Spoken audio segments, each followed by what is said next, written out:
Got to love a good rematch, and we have one today. 2 weeks ago, the Texans and Argos batted heads, and the result was a shellacking. Toronto is retooled, but are the Argos ready? Austin's out. The steely-eyed Graves is in. An Argo bright spot, Mazzotti's rounding into form, bidding for his 4th consecutive 100-yard game. And Cunningham is the newest CFL speed merchant. Archer and the Texans are home for the first time in a month. Saunders catches, runs, and scores. He's almost unstoppable. Folks, don't be messing with Texas.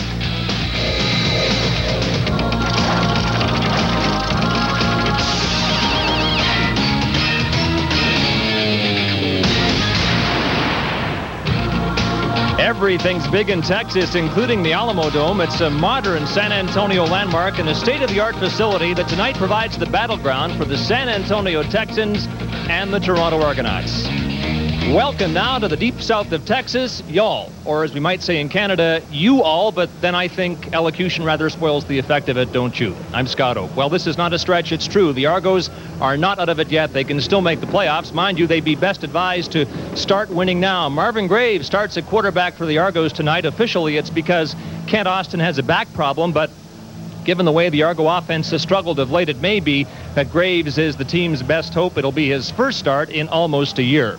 Chris Cuthbert and Dan Kepley will describe the proceedings at the Alamo Dome tonight. Kep, the Argos were hoping their offense under Bob Obilovich would break open. It's his 3rd game as coach. What's happened to them? Well, they've been fairly productive between the 35-yard lines. They just haven't been able to finish their drives. So to try to increase the percentage of doing that, they've made 2 significant changes in the lineup. Right now, what they've done is Jock Climby has been inserted in as a slot back. They've left Jeff Fairholmes at home, and they have brought in Darren Pointer. Great speed and good hands. Now, Kep, for San Antonio, you could call the offense the Texas two-step. This might be the best backfield in all of the CFL. Troy Mills, Mike Saunders. The Argos might not argue after the game 2 weeks ago. Saunders had 3 touchdowns, 2 on passes from David Archer. And all Troy Mills did was rush for 122 yards and a pair of touchdowns. So 5 touchdowns for these two, almost 300 yards of offense. Yeah, with all the depth that San Antonio Texans have, one ball hardly seems enough to go around. In addition to Saunders and Mills, they also have a fine receiving corps. Coming up in our BF Goodrich TA halftime tonight, selling the Canadian game in the heartland of American football. How are the Texans trying to do it? Now, Andre Ware and Mike Shadd, 2 major signings for Ottawa, lead the Rough Riders into Birmingham tomorrow. We'll hear from the newest riders. It was 30 sticky degrees in San Antonio today, but conditions are perfect in the climate-controlled Alamo Dome. Unlike the Sky Dome, roof does not retract here. The building opened just over 2 years ago at a cost of $186 million. And guess what? San Antonio owns the Dome free and clear now. Time now for the kickoff. Here are Chris and Dan. And Scott, San Antonio owned the Argos 2 weeks ago. 48-27 was the final score. Bob Obilovich in his 3rd game back on the sidelines for the Argonauts. And Kay Stevenson, whose team had the off week last week, so he gave his team 5 days off. And he saw some negatives in that victory over the Argos. He wants a better defensive effort tonight. Roman Anderson has it on the tee. The exciting newcomer for the Argos, Jimmy Cunningham, awaits the kickoff, and we're underway at the Alamo Dome. And here's Cunningham. Up to the 30-yard line, but no further. And the initial hit made by Hurley Brown, number 44. Marvin Graves gets his first start of the year at quarterback for the Toronto Argonauts. Had some success in the last meeting against San Antonio 2 weeks ago. 9 of 17, 158 yards, and a touchdown pass to Paul Mazzotti. In fact, it's the first start for Graves since the playoff game against Baltimore a year ago. And Graves will throw on first down. It's out in the flat for Dwayne Ford, who fumbles the football, and it's picked up, and they're ruling it was out of bounds. Malcolm Frank, the corner, had it, and it is a fumble recovery, and he stepped out before stepping into the end zone. Not the way the Argos wanted to get proceedings started tonight. Tommy Smith, number 55, the outside linebacker, who was a starter at the beginning of the season, but went out with a knee injury, made an excellent play as far as being able to cover one-on-one in the flat, stripped the ball loose. Malcolm Franks is the guy that came through, picks the ball up, but you can see just the left foot touches out of bounds, and that was a good call by the official. Great play that time. Big turnover by the defense for San Antonio. Wow, so David Archer gets to go right to work. His team will now scrimmage from the 30 of Toronto. Play action, pressure on, and it's almost picked off. Cummins got his hand on it, and Swift Birch couldn't squeeze the pigskin. David Archer felt that this defense of Toronto's was going to come with some heat on him early, and exactly what they did. But now he's countered it with the screen pass, and he had it set up perfectly, except Cummings gets through, gets his hands up, and just deflects the ball ever so slightly, and then introduces himself to David Archer personally. David Archer's best game of the year against the Argos 2 weeks ago. 383 yards of passing offense. 2nd and 10. Looking into the end zone, Billy Hess, and it's knocked down. Hess well covered on the play.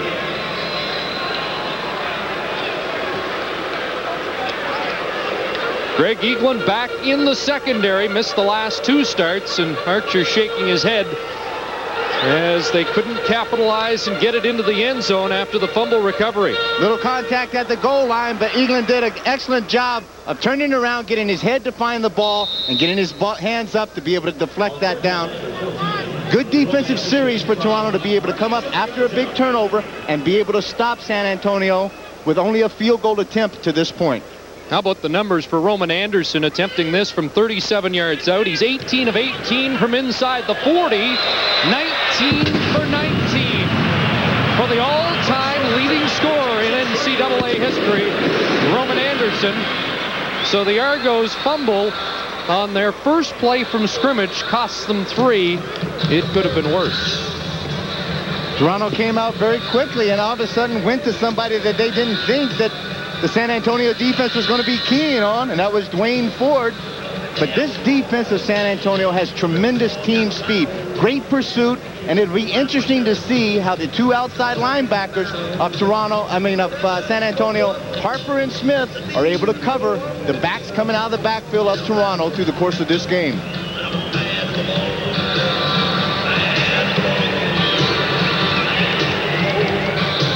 Texans are 2-2 at home, and as Scott mentioned, it's been over a month since they last played a game. It was a thriller. There's Jimmy Cunningham back, the 97-yard punt return last week against Hamilton. But the last game here at the Alamo Dome was a thrilling win by Calgary over San Antonio. At one point in the game, the Texans up by 12 in the 4th quarter, but let it get away. And again, it's kicked to Cunningham. And he's pulled down by Myron Wise. As you see the fine specialty teams of San Antonio. Let's set the offense for you. Carl Coulter is back as the starting center, so they only have one import on the offensive line, John Terry. That's to get Darren Pointer in place of Jeff Fairholm. And Jock Climby, as Kep mentioned, is back at the other slot back position for the starting quarterback, Marvin Graves. 1st and 10 from just inside the Argo 30. And it's Clements. Cuts back. And Pinball Clements over the 35 has a pickup of 6. Jason Wallace had to move up to make the tackle as we set the San Antonio defense for you. James King said they were embarrassing on defense against the Argos a couple of weeks ago, even though they won. Maurice Miller was their top defensive player a year ago, and he's been a big addition. Grady Cavness, familiar name. His dad was a CFLer in the 70s, and he's won a starting job this year. Cavness out of Texas, and the Longhorns are just wrapping up a game this evening, and they're expecting a late arriving crowd here in San Antonio as that game is being televised across the state. There was a big hit by Bobby Humphrey on Paul Mazzotti. Bobby Humphrey, a great veteran, NFLer, 34 years of age, has been with this franchise for the 3 years. You can't fool this guy very much. There's not many things in the CFL, the NFL, and the WLAF that he hasn't seen. Great closing speed on the quick hitch. Mazzotti goes down, tries to set down just for the first down. Bobby Humphrey was having nothing to do with that. Baker to kick, and David Lucas is back. It'll be Marcus Gates. And somehow got under the first wave before he's taken down at the 45-yard line. San Antonio with an early lead at the Alamo Dome. One of the marquee names in the Canadian Football League, David Archer of the San Antonio Texans. Had a nice chat with him yesterday. He's excited with the progress this team has made this year in its third year in the league. He really is. He thinks offensively they are starting to truly find the chemistry, and he said that the bye week could not have come at a better time for him. He was having a little problem with the thumb injury that he had last year, and he said this was a great time with the hamstring injury and the thumb injury to both heal at the same time. Yeah, Archer has missed 3.5 games because of those injuries. First down gives Saunders, and Mike Saunders stopped up around the 48-yard line. Has a gain of about 3 as we set the offense for you. They're saying Chuck Esty could be an all-Canadian this year, and Bob Obilovich says this offensive line is as good as any in the Canadian Football League. They don't have their top receiver, Joe Kralik, tonight. Mark Stocks had a fine year for David Archer and company, and he feels that at the receiving core is where San Antonio has made the best improvements this season. Second down, and Archer has an open receiver. There's Hess, pulled out by Greg Eaglin at the Argo 44-yard line. Great compliment about this offensive line is the fact that they give David Archer plenty of time to throw the ball. And when David has the time to sit back in his pocket and allow his receivers to work the zone, bingo. Great perfection and pinpoint passing is exactly what David Archer can do best. Gain of 17 for Billy Hess. Archer in this offense rolled up 524 yards 2 weeks ago. And now Troy Mills with his first carry inside the 40 has close to 5. Well, the Argos on defense. Jeff Cummins had that big game against Hamilton a week ago.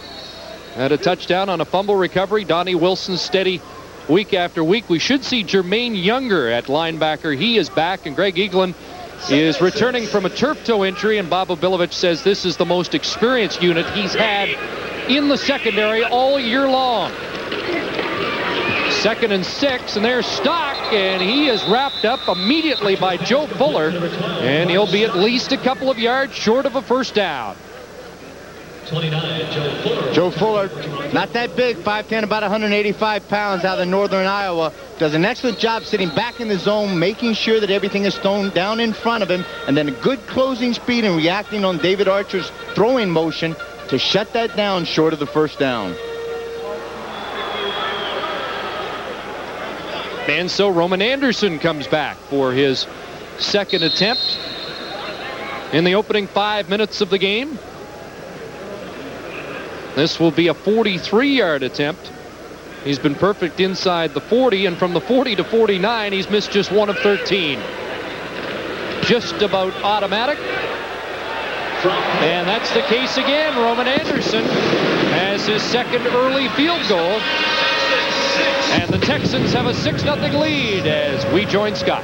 Well, Chris, the Argos season is still salvageable. If they win tonight, they're 1 game out of the 5th playoff spot in the North. They got some help from Edmonton last night as the Eskimos waxed Winnipeg 64-10. Argos have some key games against Winnipeg and Saskatchewan in the next 4 weeks. And in the South, Baltimore went to 10-3 with a win over Shreveport last night. The Stallions are the class of the division and expansion. Then it's everybody else. But San Antonio, with 5 of its last 7 games at home, could finish as high as 12-6.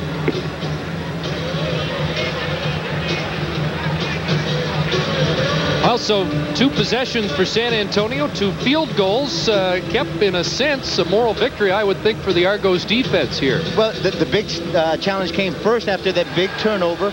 They came back, shut San Antonio down, did not allow a first down, forced them into that field goal position. And again, this is the kind of thing that's going to help. They have a sputtering offense, and if they can keep this game close, get the ball back into the possession of Marvin Graves a number of times, sooner or later this young quarterback and this explosive offense, I think, are going to have an opportunity to make some things happen out there on the football field.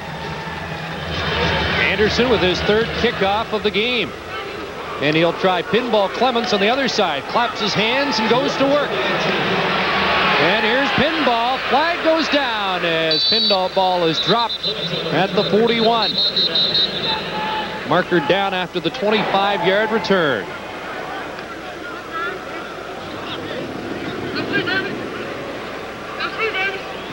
Illegal block against Toronto on that call. Back it up.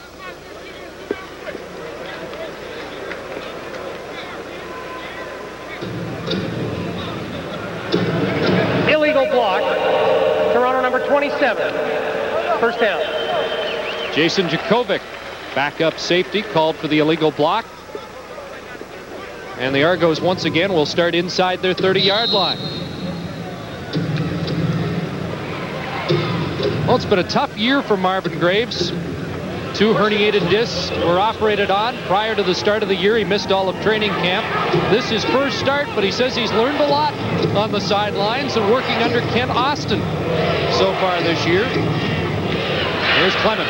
And again, can't get outside, and when he cut back, there was a wave of San Antonio defenders, and they look fired up on defense as Kent Austin will start on the sidelines tonight. He was knocked out of the game 2 weeks ago with a concussion against the Texans. And then last week took a good shot in the back and in the rib area, and that is exactly why Marvin Graves gets an opportunity to start. But as he said, Marvin was very complimentary of Ken Austin in his coaching capacity to help him get ready for this game. Second and long, rush is on, Graves got it away, it's picked off. That's the safety, Charles Franks. Flags flying, and Franks still going, and he's wrapped up by Cunningham at the 30-yard line. So the second turnover, there is a flag down, but it came after the interception by the safety out of Oklahoma, Charles Franks. Charlie Franks just playing great center field. You see what he sees. All of a sudden, as the ball's thrown up, he makes a great break on the ball, picks that off, and then gets up and returns it. And I think the call is going to be an illegal block after the interception was made, Chris. Illegal block. San Antonio number 55 after the interception. First down. Linebacker Tommy Smith. Tommy Smith getting back into the ball game for the first time in a couple of weeks, and really aggressive outside linebacker. Wants to hit somebody, but unfortunately got him right in the middle of the back. Third possession for San Antonio, the second after a turnover. And we're not midway through the first quarter as Archer has Stock open and overthrows the receiver, and Archer would like to have that back. The ball sailed on Archer just a bit as he released it. Ken Walcott was sitting in the center, and he had a real good opportunity to make a break at the ball. Just was looking a little bit too much at the receiver, and the ball sailed past both the intended receiver and the defender. Stock, his favorite receiver 2 weeks ago. 4 catches, 97 yards against the Argos. And a touchdown of 45 yards. 6 receivers in now for San Antonio. And Archer on 2nd and 10 overthrows another receiver, Myron Wise. And after the 2-week break, David Archer is not starting like his typically sharp self. No, and he felt yesterday, like you said, we had a great conversation with him, and he's very personable and a pleasure to talk to, and he felt very comfortable and confident about his ability, and the rest did him extremely well. But the way that it has just happened in what we've seen the opening series of the play, he is having some serious trouble as far as getting the ball to where he really needs to throw it. Jordan into punt, and Cunningham, the lone man, back for Toronto.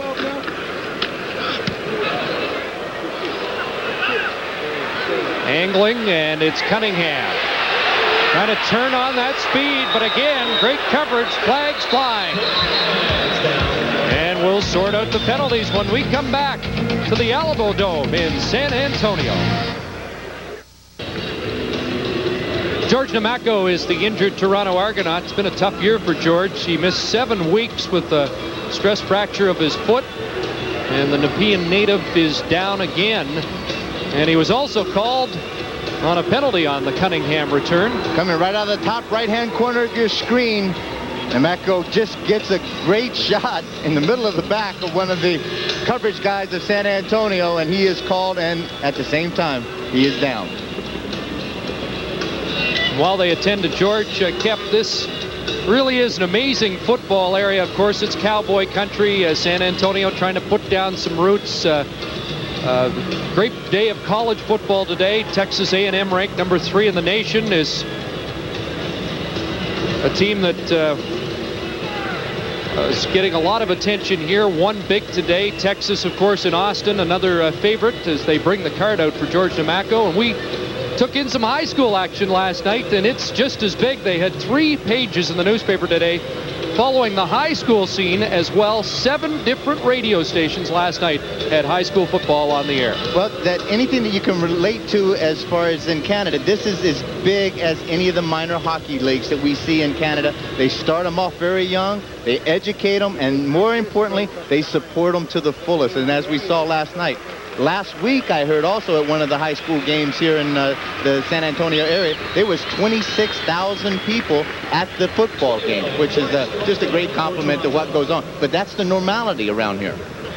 Well, tomorrow, the CFL on CBC will come from another U.S. post, Birmingham.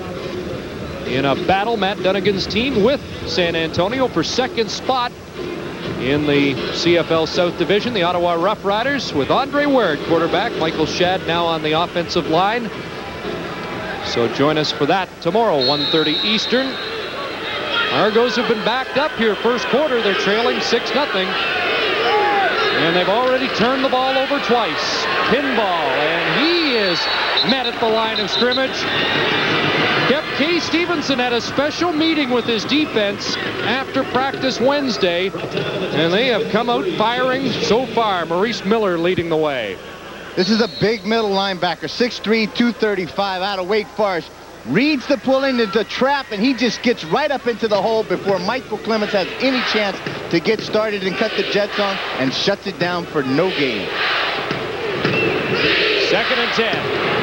They fake to Clemens. Graves on a roll in the end zone, down for 2. James King, who guaranteed the Argos wouldn't score 27 points today,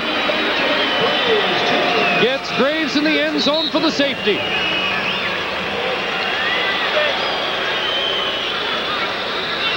The one great thing about the American teams, base teams that we're seeing, is tremendous team speed on defense. James King does an excellent job, as Graves thought that he had him beat just to the outside. He did have the angle on him, but King was able to get the left arm out and just strip him down, knock him down in the end zone for the safety. And it's going to be quick now. This Graves is going to have to understand, I think, that he's going to have to come out and start hitting some real hot routes, some short stuff to try to slow up this fairly tenacious rush by the front 7 of San Antonio. So Marvin Graves and the Argos in an 8-0 hole here first quarter. On the safety, that's the 4th sack of the year for James King, who was a Saskatchewan Rough Rider for 3 years. And a big fan, he's a Texas A&I guy, and when that sack took place, there was a big roar come out of this crowd. They are very loyal about the local players that are participating on the San Antonio Texans team. Yeah, they had some Texas A&I, Texas A&M players on the San Antonio team and took a lot of heat because there weren't enough Longhorns on the team. And Grady Cavness came in and has won a starting job, so that's taken a little heat off the management here. Lucas is back. He had a 70-yard return of a missed field goal against the Argos on Labor Day. Great speed. One of the best return men in the CFL does it again. Out near the 50-yard line for David Lucas. P.J. Martin with the stop, a 28-yard return in a first quarter dominated by the Texans. David Lucas, at the addition of a return man, really does add one of the final elements to the equation that Kay Stevenson was looking for, is a guy that can get the ball upfield, give good field position for David Archer, and allow him to start on a short field. 6:50 to go, first quarter, an 8-0 Texan lead. Mills lunging towards midfield has a gain of close to 7. Well, there's a lot of things you can do when you have a 5-day break from football. Troy Mills did something a bit different, went to Vegas and got married. Got married. That could be a great thing. He said it was a great trip, although he would not talk about the bachelor party. Well, you know, the first couple of series, although we talked about Saunders and Mills, Archer didn't go to them right away. Now going to them, and Mills again stopped right at midfield, but a flag comes down as Jermaine Younger filled the hole. But did somebody grab a piece of face mask? No, apparently it was a hold as Don Wilson. Holding, San Antonio number 60. Penalty is declined. Third down. Right tackle Rob Stevenson. And so the Argos defense comes up again and forces San Antonio into the punting situation. Right in the middle of your screen, the face mask takes place. Cummings does get the left hand out there and grab a hold of Troy Mills' face mask. That is not called, but the holding is called. Forces San Antonio into a punting situation. Big addition into that defense right now, that last tackle made by Jermaine Younger. This is a guy that can really patrol from tackle to tackle. Cunningham from his 6. And again, they've done a great job of containing Jimmy Cunningham, and that's Troy Mills, the running back, who nails Cunningham after a 6-yard return, second consecutive punt by Jordan. That's traveled 48 yards. Chris, that's what you're going to find. Again, when you find these American and see these American-based teams, they are playing with tremendous team speed, and they have that speed all the way through their roster. So their starters are not having to play. Their better players are not having to play the special teams. They've got guys on the sideline, so when they get a chance to go out there, they are fresh, and they can run full speed, and they can cover guys like Cunningham when they try to get to the return. Here's Graves, intercepted. Maurice Miller. And Miller will score. Touchdown, San Antonio.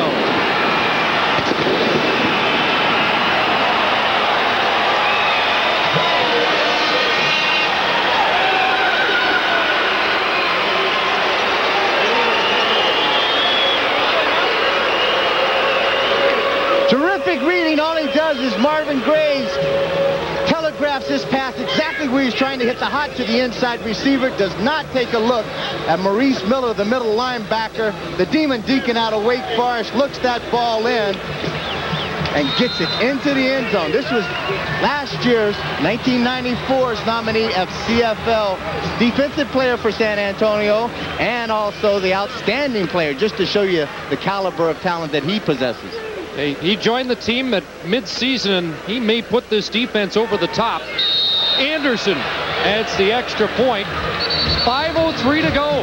First quarter, and it's been all Texans.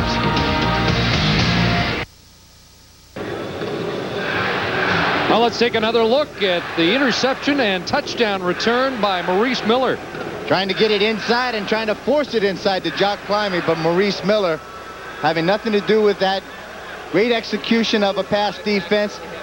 Good concentration as far as looking the ball in, and more importantly, big, excited, happy face of getting that ball in for a major score for San Antonio. He's played 9 quarters this year. That's already his second touchdown. And he is the Texans' middle linebacker.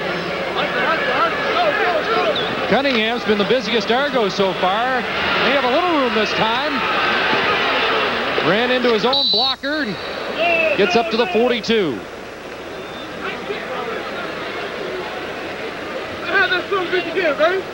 Crucial series for Marvin to come out and be able to create some possession drives right now. Make some first downs. Be able to dump the ball off quickly. See if you can get Michael Clements out one-on-one against one of these linebackers, either Tommy Smith or Dave Harper, and try to create a mismatch. More importantly, keep the ball, make possessions, make first downs.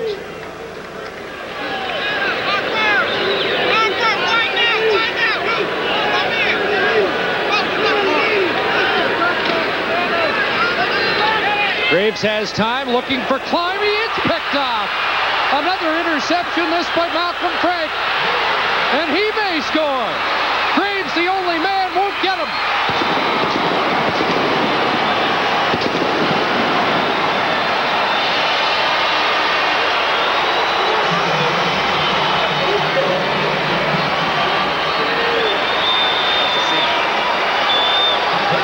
Third interception return the second for a touchdown. They've also fumbled the ball, all in 9 plays.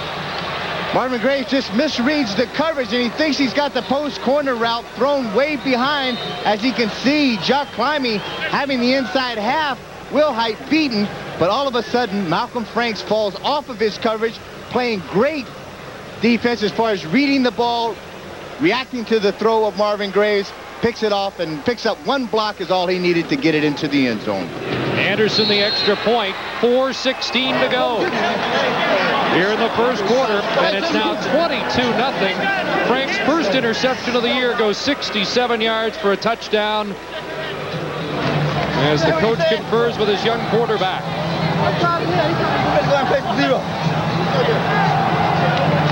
Well, we may have to get a copy of that Kay Stevenson speech to the defense, Cap. You can take a look at Malcolm Franks at the right of your screen, how he fell off his coverage, plays the ball, goes up at the highest point, comes up with the pick, and then turns around, picks up some blocking downfield. Guys are really hustling to get out in front of him. Big guy James King in there for a block. Tommy Smith with a block. And the last guy that gets a block right at the goal line, again, that's number 56, Roosevelt Collins.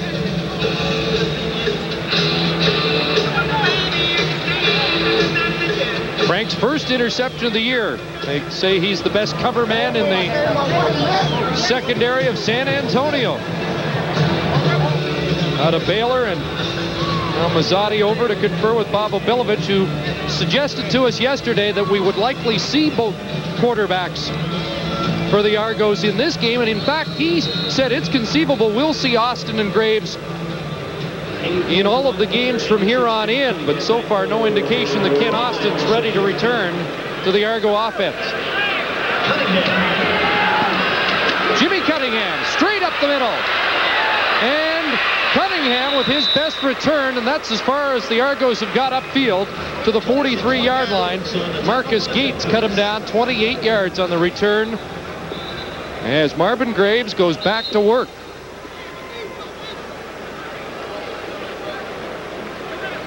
Marvin Graves again. We've got an injured San Antonio player down on the ground. But again, this is what we talked about earlier. Marvin Graves needs to go out there to start building some confidence in himself, dump the ball off a little bit. This is going to be a tough defense to rush against. So I think his first down production is going to be by the short pass. Well, that's the story of the football game so far. 4 turnovers and a safety in 9 plays offensively. Well, Marvin Graves said, offensively, as you mentioned, we've been moving from the 35 to the 35. We're not getting it in from that point. Right now, he'd like to move it from the 35 to the 35. We'll take a break as they assist Hurley Brown here at the Alamo Dome.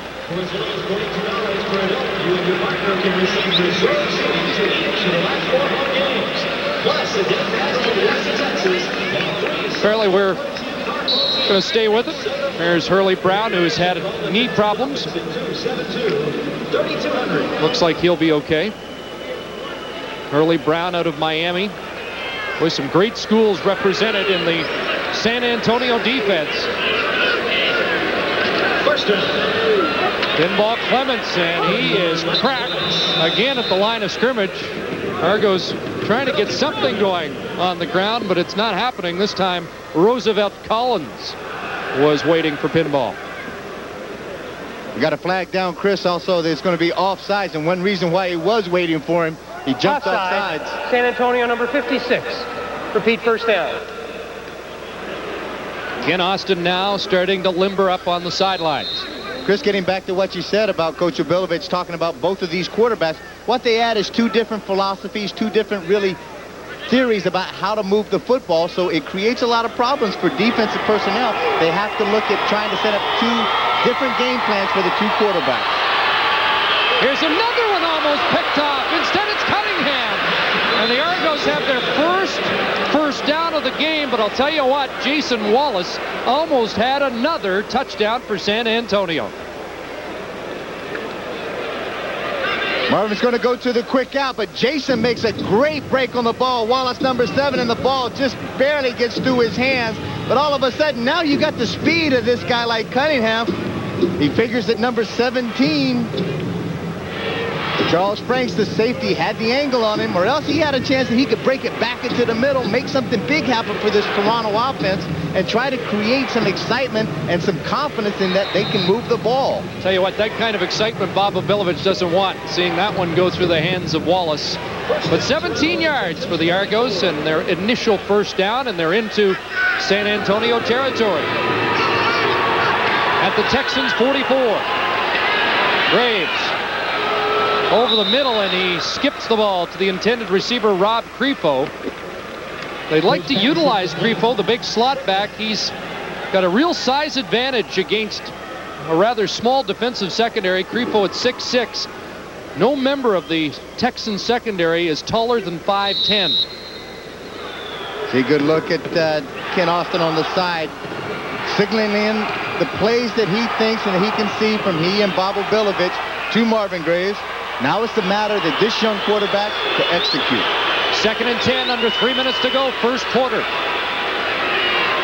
And Graves going up top, looking for Mazzotti, and overthrows the intended receiver by about 5 yards.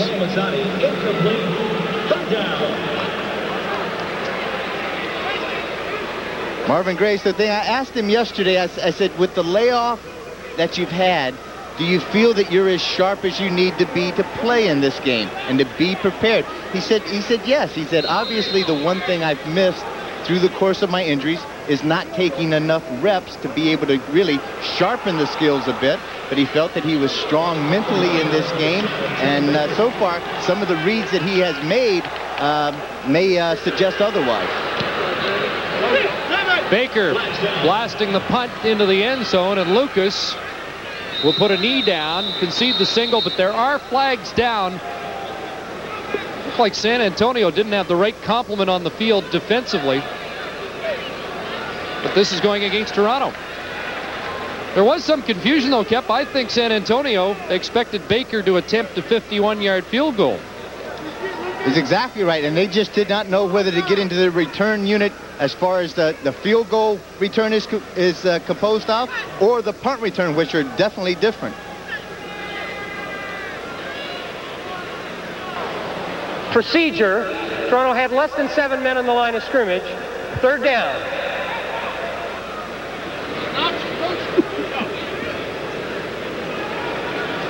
So they'll march it back, and Baker will have to kick again. 22-0. 2 offensive field goals, 2 defensive touchdowns, and a safety so far. And Baker has to pull that down. Baker's in trouble, and it goes from bad to worse. The ball hits the carpet incomplete, but San Antonio will take over, and Bob Obilovich living the nightmare that Mike Farragelli experienced. Certainly did. Right now, it's just a comedy of errors what's taking place with the Toronto team. High snap, and all of a sudden, you get a big rush right up the middle by Oscar Giles, and all of a sudden, Terry Baker sees him coming. Now it's a sheer panic, and it's thrown up just a Hail Mary pass thrown over in the vicinity of P.J. Martin. And they're very lucky that that pass wasn't picked off and returned for significant yardage. Jeff Cummins, the long snapper, delivered the football high to Baker. And the Argos just fortunate that wasn't picked up. Here's Mills. And Troy Mills close to midfield. Has 2 to 3 yards. Brett Collins in on the tackle. When we talked to Coach Obilovich yesterday, and we said, Coach, what are you thinking is the main key with these 2 backs in the backfield? Saunders, Burst, and Mills. He said obviously there's 5 guys up in front of him that make a lot of things happen. He said they're as good as any offensive line in the Canadian Football League. Wide open. 2nd down, and there is Mills swinging it out, trying to get outside. Flag down as Younger blasted Mills in an official along the sidelines. And a flag down as Mills turned the corner. The swing pass And actually, it was a lateral as it was thrown behind. But I think we're going to get a holding call against number 12, Mark Stock. But here's right at the end of the play.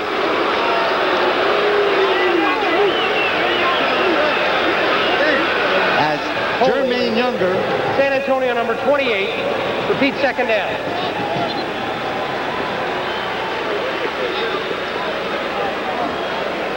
We get the holding call against Tony Burse on that play.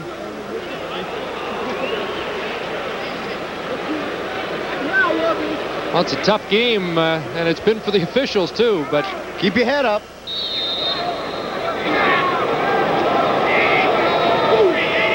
So second down and 15 now. Archer over the middle, and that one falls short. The flag down as Archer took a late hit.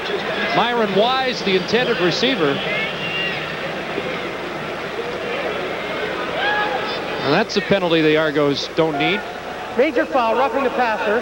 Runner number 99. First down. Well, Cummins had a penalty for roughing the passer and roughing the punter 2 weeks ago against San Antonio.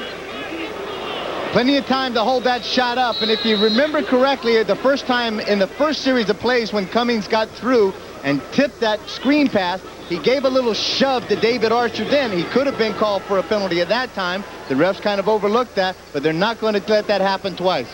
First down, Texans at the 51. So big country Jeff Cummins a little hot at the moment. Here's Mills on the give, but they didn't get the play off as it's whistled down.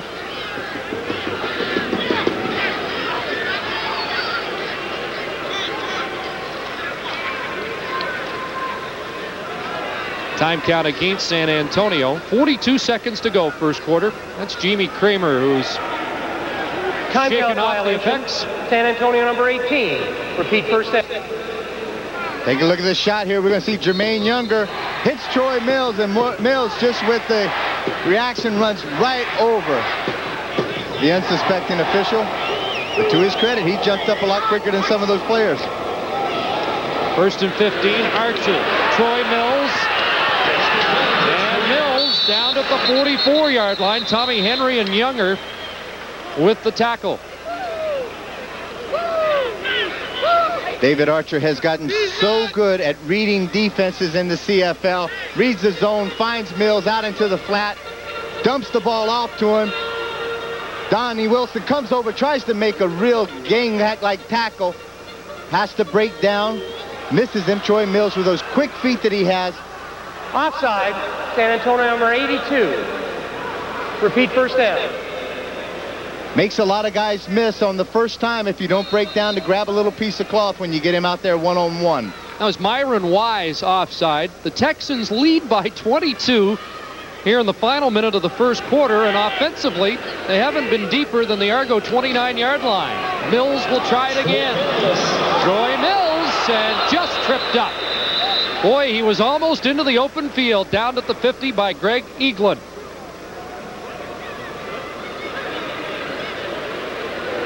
But since Troy Mills returned to San Antonio, David Archer has employed him more at the running back position than Mike Saunders. That's the end of the first quarter. It was a disaster for the Argonauts. And after 15 minutes, it's 22-0.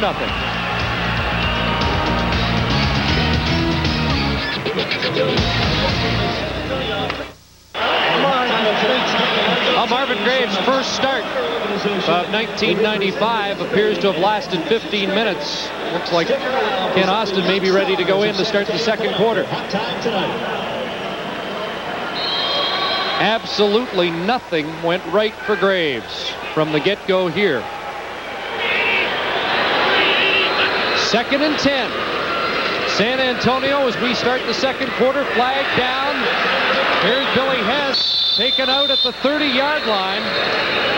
Greg Eaglin with the tackle, but again, a flag in the backfield means holding San Antonio.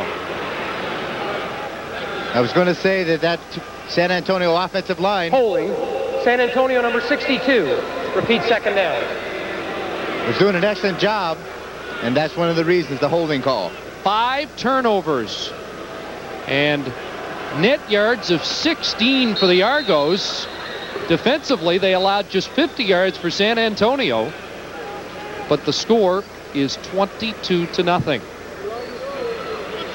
So the Argos defense has played well, and the San Antonio defense has been overwhelming.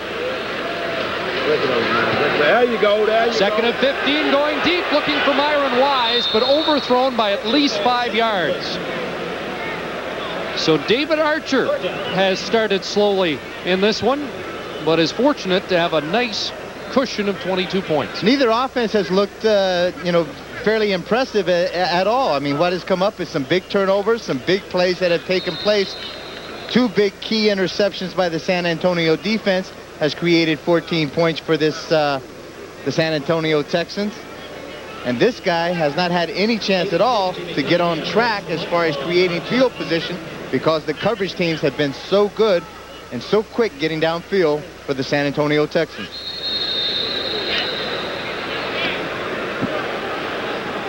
And a time count violation by San Antonio. San Antonio number 8. Repeat third down.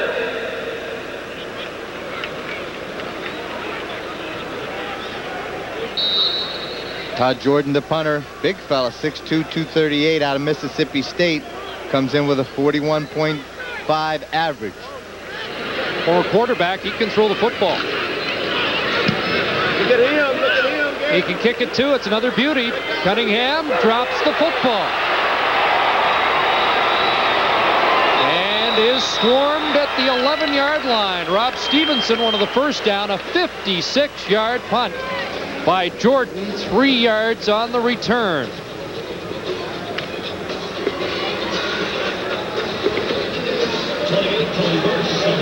Cunningham got up a little slowly. You can see just holding that left old arm of his. Ken Austin in, and let's see if the theory and the philosophy changes out there. Kent's been noted to be able to pick defenses apart. If he can come up and throw the ball very quickly to the inside slot, dump the ball off a bit, because, as I said, I think that this San Antonio defense is going to be terrifically tough to rush against. Austin throwing a completion to Cunningham, and he gets it out across the 25-yard line. Ken Austin delivers a completion on a first down on his initial play here. The numbers not vintage Austin so far this season, especially the last 2. Very rare to see Austin with more interceptions than touchdowns.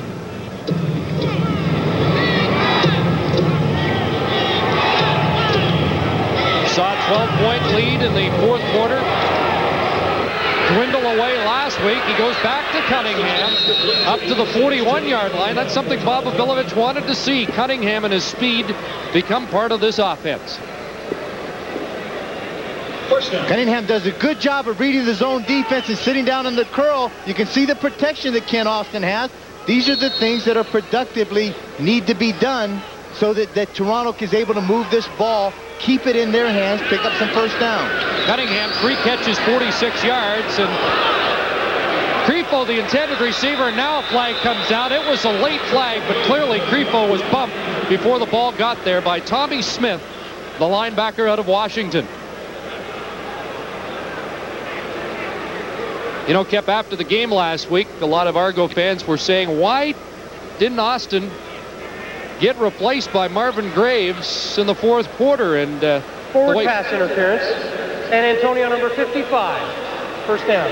The way Austin started tonight, those Argo fans might be wondering why Austin wasn't in earlier tonight. That may be, but I think at some point, just after 1 or 2 bad pitches out there that Marvin Graves did, you just can't yank him out. It's really going to hurt the confidence of the young guy. He has to feel like he really does get an opportunity to make something happen. And after he did in the first quarter, Ken Austin is the man of the hour right now. Austin, quick. Masadi came down out of bounds. Had the catch, but the feet came down out of bounds, covered by Malcolm Frank.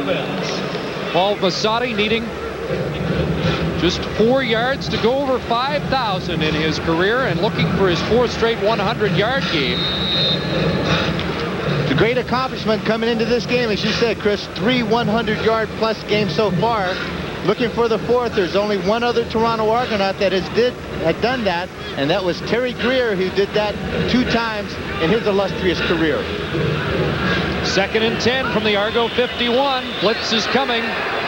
Austin gets it away. There's Mazzotti. He's over 5,000 yards. And he's into San Antonio territory at the 42.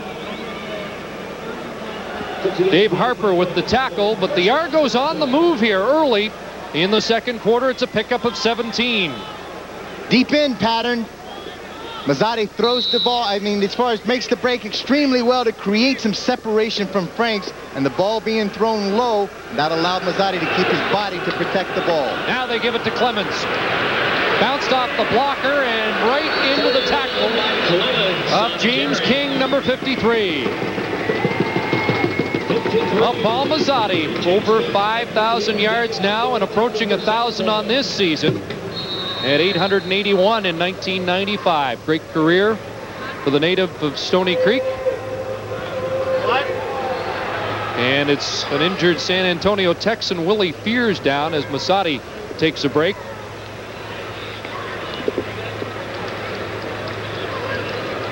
But we talked to Kay Stevenson about this defense, and he clearly wasn't happy. He said this was not a championship caliber defense. They are low in sack totals on the season. They are low in takeaways. In fact, last in the league. And when I asked him about that, he said that's a key stat. And that indicates there's a problem with the defense. They are making up for it tonight.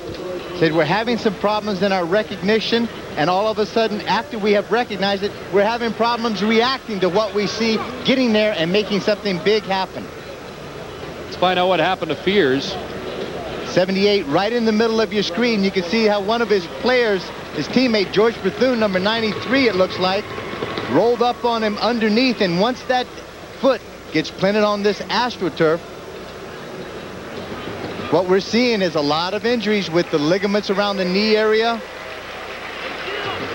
And very gingerly, Willie Fears walks off the field. Father of 4 and a pianist of note, Willie Fears. See if he comes back. But 26 turnovers for San Antonio on defense this year. Going into the game, they've had 5 tonight. It's 2nd down, 13. Austin out of the gun. Here comes the rush, and down he goes. Back at midfield. The big blitz by Tommy Smith.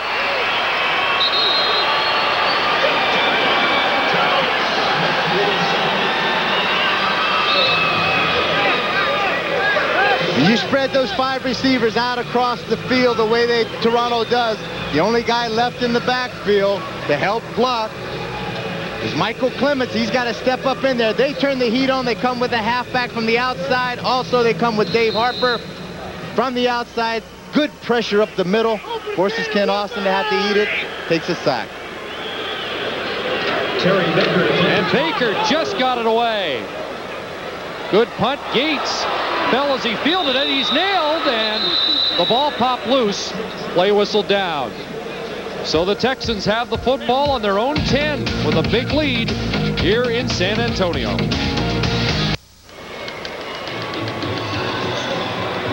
Well, this is the Riverwalk in San Antonio. It's a beautiful area of this very impressive city. A lot of restaurants, nightclubs along this Riverwalk, which extends for a mile or so, and our crew has investigated thoroughly many of the fine facilities down on the Riverwalk. But what a great city this is, and people starting to talk about the San Antonio Texans, although being away for a month didn't help the interest. Archer swings it out. Here's Lucas with that speed. The Argos defend it well as Lucas gets to the 15 and across for a pickup of 5 to 6. Good conservative call that time by David Archer to run the hitch screen. Excellent pursuit by the Toronto defense. Now, this Toronto defense is not playing that poorly out there. They're making a few things happen. They're getting around the ball. And this is the key issue right now when an offense of your partners are sputtering so much. Try to get the ball back into their hands as many times as you possibly can. The Argos have given up just 6 points defensively. Here's Mills over the 20 and nailed at the 22. Don Wilson with the tackle, and that'll be a first down. Well, David Archer wanted to take the ball deep and take it in to the middle, but all of a sudden Toronto plays good zone defense. He dumps it off to Mills, and Mills is a great safety valve. One-on-one out there in the open against the linebackers coming up, and Donnie Wilson able to pick up the first down. Yeah, that's just the third first down of the game for San Antonio. Now it's Saunders, right side, and Mike Saunders bursting into the secondary. Ken Walcott, the safety, with the tackle, but Saunders reels off another first down.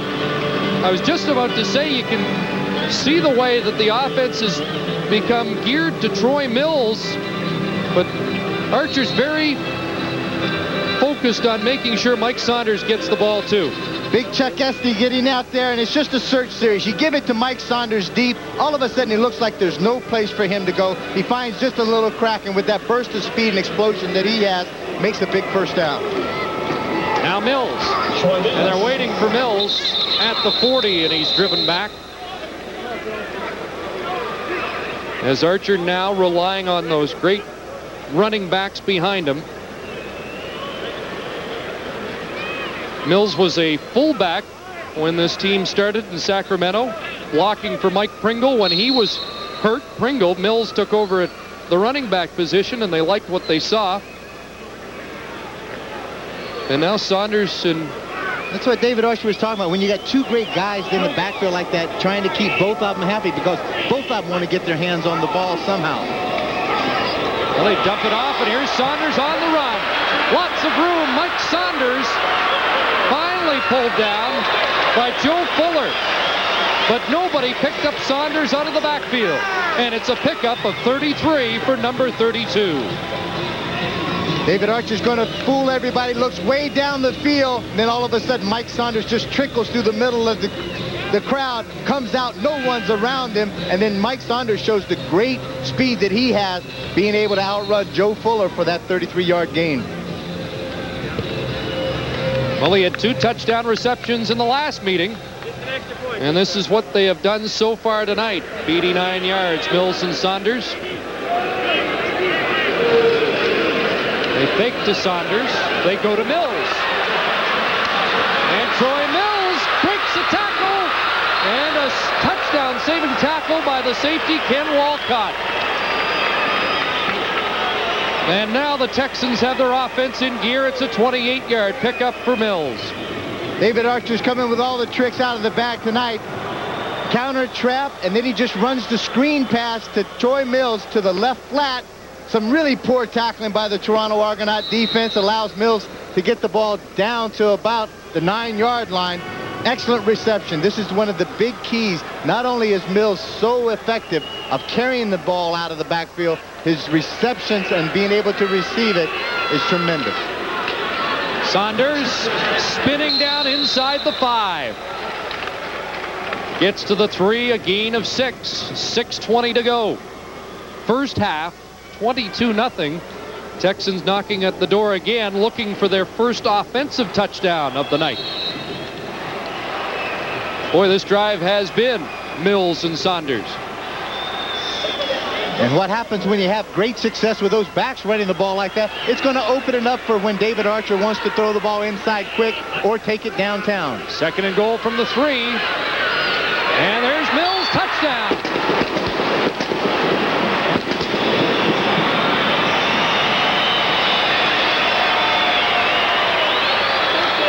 Well, it took nearly a half for the Texans to get moving on offense, but Mills and Saunders have them in the end zone.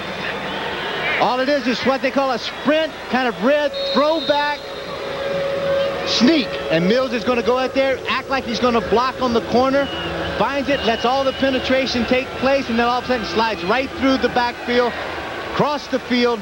David Archer with plenty of time. He just took his time and dumped the ball to him. He's wide open.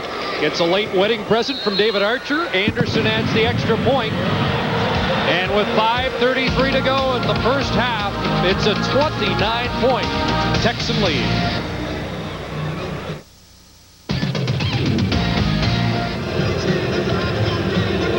It had been all defense for San Antonio tonight until that last drive. 99 yards in 8 plays, and Troy Mills and Mike Saunders combined for 94.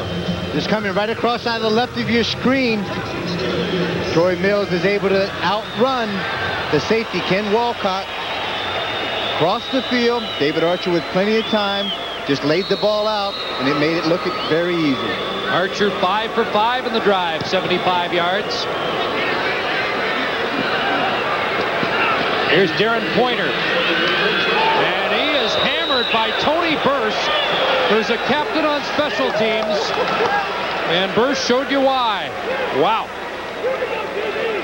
He was the fullback until Troy Mills rejoined the team. Doesn't get a lot of action in the backfield now, so he's got to make big hits like this. I tell you what, when you start tippy-toeing up there in the middle like that, you're going to allow a guy like Tony Burse to come in there and just put the helmet right in the middle of your chest. This guy leads the San Antonio Texans in special team tackles. He's also 7th in the CFL, so he gets around the field. See if Austin can get some points on the board before the half. Pressure's on, down he goes. Second consecutive sack for the Texan defense. Argos did not allow a sack against San Antonio in the first meeting between these two teams, and Carl Coulter's down. There's not any way to dress this up and say it nicely. The front 5 of the Toronto Argonauts are just getting whipped drastically today by this defense. They are coming after them, and they're putting the heat on with only 4 guys. Their front 4 are doing this extremely well. We'll take a break and return to San Antonio after this. Folks, let's take a look. Just right in the middle of your screen, there's Carl Coulter right here. Now, the play is going to get injured by his own players. That's John Terry. Now, hold it right there. Now, you can see right as Terry is starting to roll underneath, the left leg of Carl Coulter is planted again on that turf, and the thing that gives is the knee, and that brought him down to the turf. So they'll attend to Coulter. P.J. Gleason from Western Ontario in at center. 2nd and 20, and look at that. There is a flag down, though, as Bethune was in the backfield as Clemens took the handoff. But offside will be the call this time. Bethune getting a quick jump on the ball, and I think he did encroach on that. Offside, San Antonio number 93. Repeat, 2nd down. Big George Bethune out of Alabama. Right at the top right of your screen, Bethune gets caught in the no man's land, but just continues on the drive. Makes the tackle on Michael Clements in the backfield. 5-yard penalty. 2nd and 15.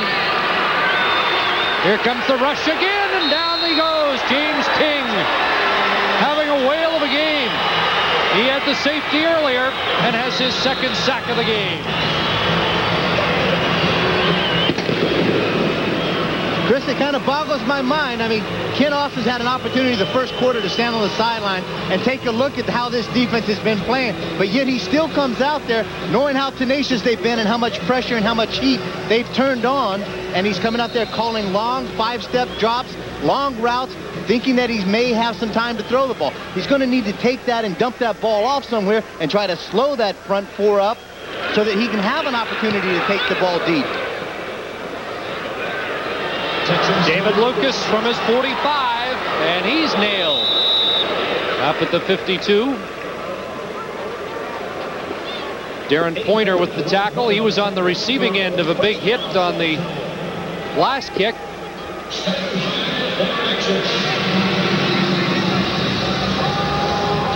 Before David Archer goes back to work, let's join Scott.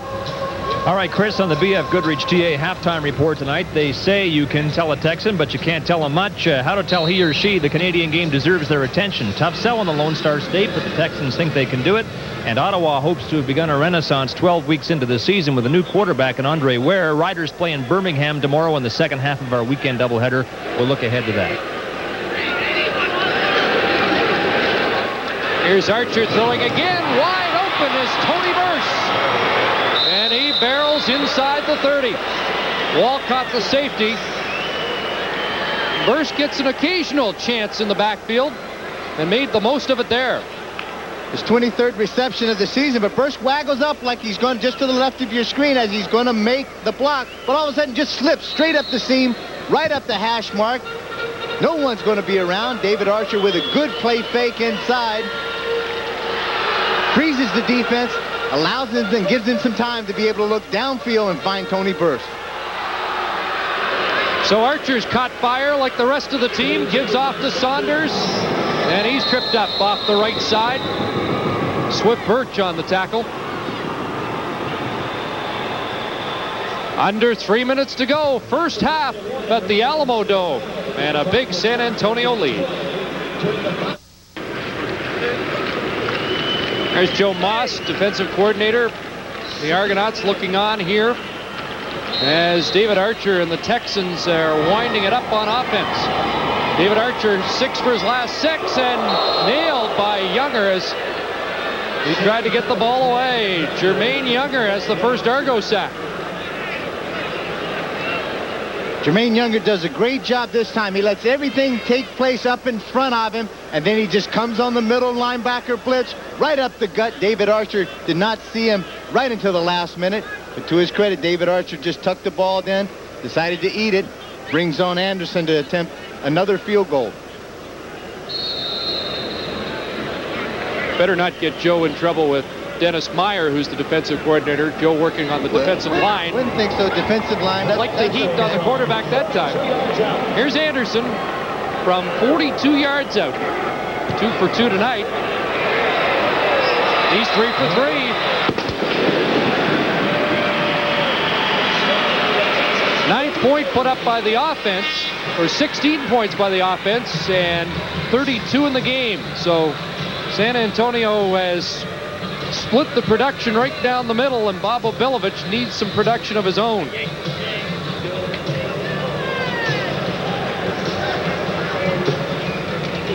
You know, Kep, we were talking about this team at 6-5. It looks like another year hovering around 500, but you see that they're getting better each week, San Antonio. They've got a great schedule, 5 of their last 7 at home. They've been through the toughest games in their schedule.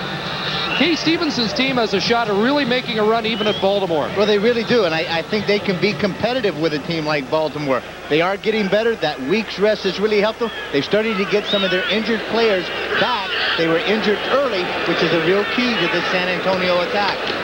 Well, Cunningham has been the most effective weapon for Toronto tonight. Up at the 40, has a gain of 5. But the key is going to be some of the things that we're just seeing right now. Ken Austin's going to have to throw this ball quick. It's not going to take it deep. This is a really tough defense out there. You're not going to be able to buy enough time up front. That offensive line of Toronto's having a tough time keeping San Antonio out of the backfield. So Ken Austin has to take it on himself to slow him up. And Austin takes a shot and gets up and goes after Willie Fears. So we got something going down here as Fears took the free shot on Ken Austin. And a lot of cloth flying, and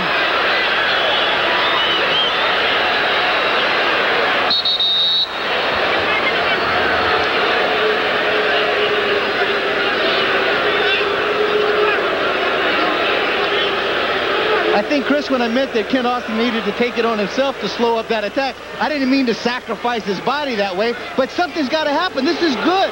Now watch this. Ken gets knocked right on his keister. He's going to get up and say, hey, I'm not taking this stuff. Let's get somebody fired up. That's Willie Fears comes across, takes the shot at him. Now let's get somebody excited out there, and maybe you can be productive. If not, if we're going to win something, let's win a fight out there. yeah, may have spoke volumes that it took Austin to take the first shot. Nobody seemed to come to his aid. Everybody seemed to be, fairly lackadaisical, like, somebody else gets hit, so big deal. The one big thing is when somebody takes a shot on your quarterback, you go over and protect him. Well, let's see what George Black has sorted out.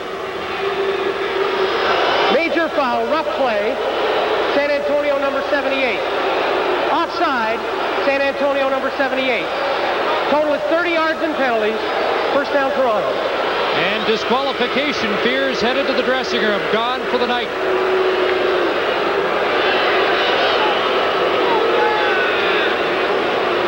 Just right at the bottom of your screen, Willie Fears comes in and he throws that big hammer. The right arm goes across and catches Ken Austin right across the chest and knocks him down. Then the mayhem breaks out.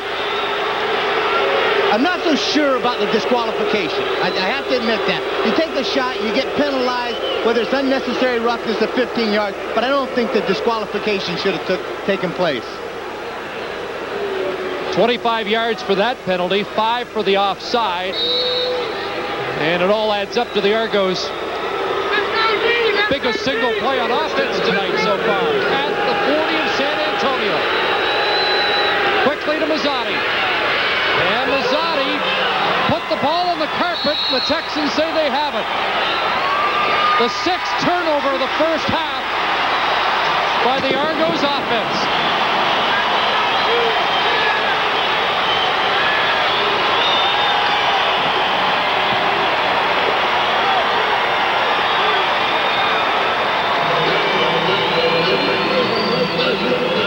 Maurice Miller came up with the football as Mazzotti coughed it up. You know what they say sometimes about a sleeping dog, just let him lie. All of a sudden, that penalty and that ejection of Willie Fears just brought this San Antonio Texan defense to life. They were going to make somebody pay for it. It just happened to be Paul Mazzotti. Minute 59 to go.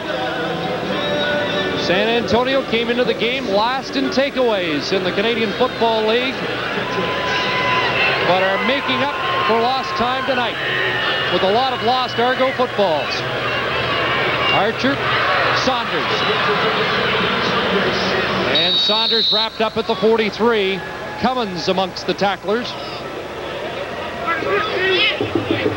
That's close to a first down.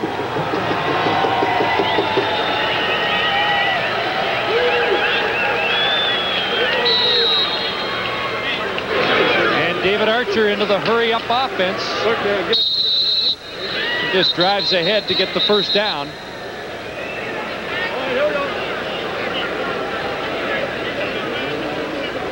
Talking about the interest in San Antonio, he said a youngster knocked on his door the other day to tell him that he was going to wear number 18 in his Little League football this year. Instead of, well, Troy Aikman's or Emmett Smith's, he's going to wear number 18. So, he was very, he was really excited about that and taken back because this is traditionally Dallas Cowboy, Houston, Texas, and big American college Texas football.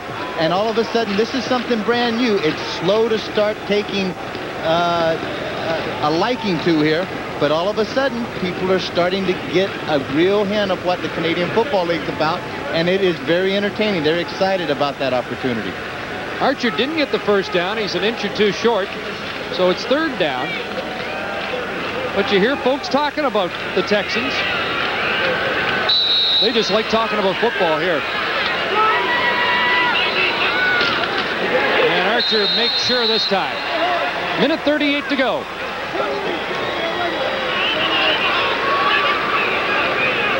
Hurry up offense. David Archer barking out the orders, getting everybody to the line of scrimmage very quickly, trying to limit the kind of defense that Toronto can play.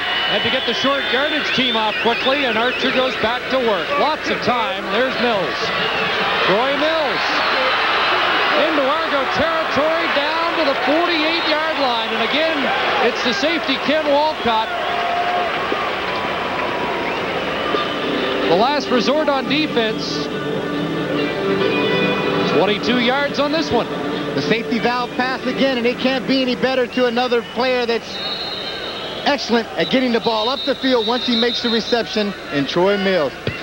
Poor tackling again by the Toronto defense. Anytime the ball's dumped off at the 4-yard line with about a 4-yard gain, and the first guy to get a hand on a player is the safety from about 15 or 16 yards deep, something's going wrong with your pursuit. Jermaine Younger is the injured Toronto Argonaut getting attention. Troy Mills looks like he's feeling the effects of the last play, too. Younger had ligament damage in his knee a couple of weeks ago against San Antonio. Missed against Hamilton last week. Right back in there. Looks like they're checking the left ankle. Coach Obilovich said on that last game in Toronto, he said, I've never seen that many injuries. And it was the first time that he really stepped out and took a little bit of a chance and dressed 3 American linebackers, and all 3 of them went down with some form of knee injury. Calvin Tiggle should be back soon. Tony Obilovich gone for the rest of the year, and now Younger shake it up again. They also lost Pierre Vercheval, their all-Canadian guard, in the first offensive series of that game against San Antonio. He should be back next week, and boy, has he been missed tonight. He really has. He's the guy that is just the glue to that offensive line up front. Plus, he's their long snapper, and you can see that it had some effect in the early part of this game in the snapping for punts.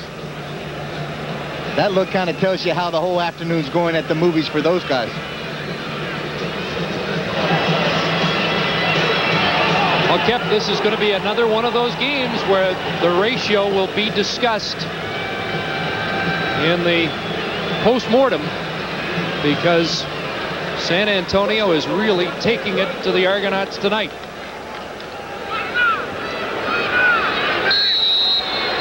Minute 20 left. And Archer almost picked off, but it's caught by Saunders. It's been one of those nights through the fingertips of Donnie Wilson, Joe Sardo, and Mike Saunders makes the catch. Sometimes it's better to be lucky than to be good. As Saunders comes out just in a little circle route across the middle, Joe Sardo, the middle linebacker, is underneath that, gets the hand on it, but Saunders has great concentration. Archer to the end zone, and Saunders couldn't get by Wilson. Inadvertent contact there, no flag.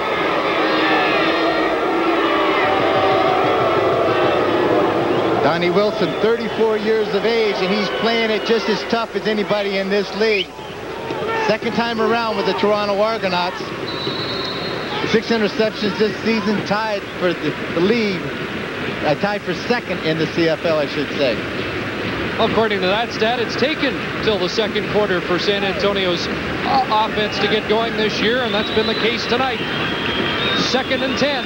Here comes the rush. Archer burst, touchdown. San Antonio, hold on, flag down. Flag down in the backfield of the Texans. And it is holding against San Antonio. Holding. San Antonio number 63. Repeat, second down. Mike Kiselak, the center. 3-year veteran.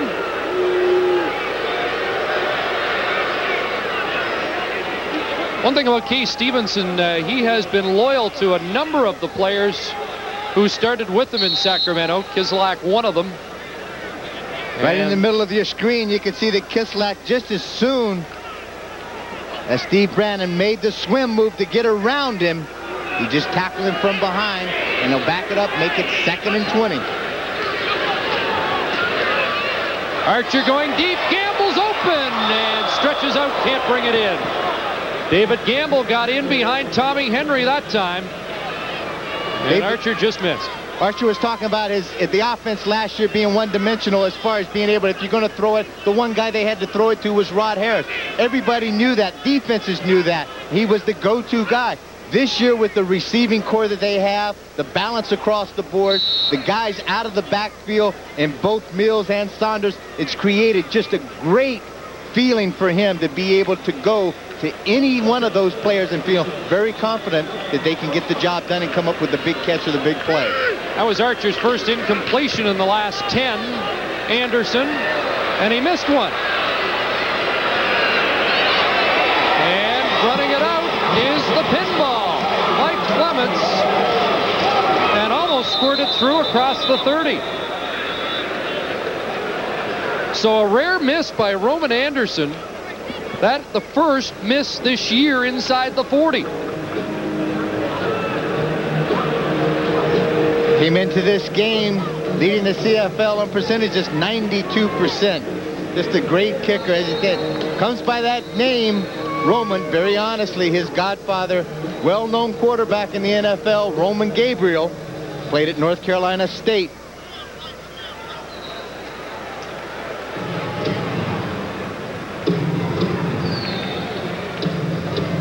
Mike Saunders shaken up. Good return by Clemens. And we were talking to Bob Obilovich yesterday about the danger of returning field goals. We'll take a break. Be right back. Third leading rusher in the CFL, Mike Saunders, getting to his feet. Terrific addition to this San Antonio offensive scheme. The main thing that happened also was the void that he left in Saskatchewan. He was just not replaceable over there. And you can see Saskatchewan has had a tough time so far and has struggled offensively. Mike Saunders, a terrific guy, just a terrific person to talk to also. Excellent blocker, good receiver, great running back.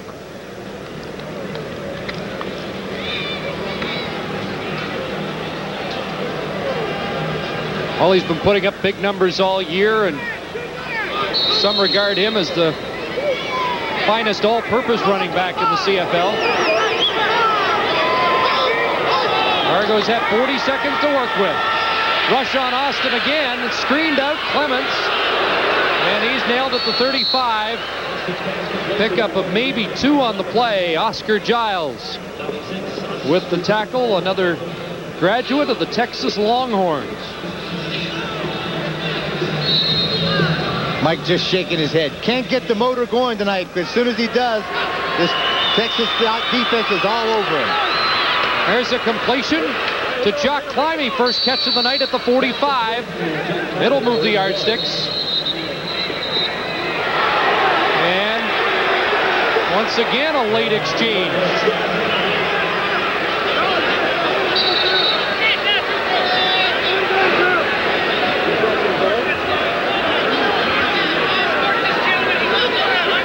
Since coming into the game, Ken Austin 7 of 8 for 70 yards.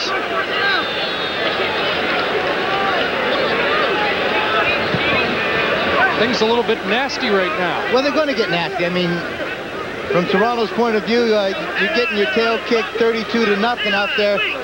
Tempers are very short. And from the other side, the Texans, they're not going to be intimidated by anything. They've got to stand their ground. But the main thing at this point is that you need to concentrate. Stevenson need to tell them about maintaining their discipline. Major foul. Toronto number 86. Rough play kicking. Major foul. San Antonio number 24. Rough play kicking. We have a first down. They're both gone. And you don't mind it getting nasty, but that stuff's inexcusable in football, and Cavness and Cunningham will take the rest of the night off. Third ejection in this first half.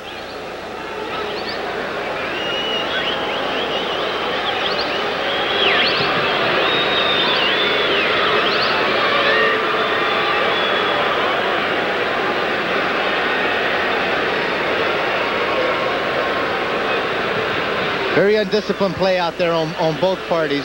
And I just can't, I don't know, I just can't see. I mean, you're going to kick somebody. Come on, grow up a little bit. This is professional sports. You don't have to kick anybody out there. If you got the helmets on, you got an opportunity to take their heads off later on in the game. Hit them fairly. Climby moves outside. Creepo's at the slot back, and there is Moriali with the catch. Mike Moriali coming into the game. And the Argos with a first down at the San Antonio 41, 12 seconds to go. Gain of 24 for the rookie out of McMaster.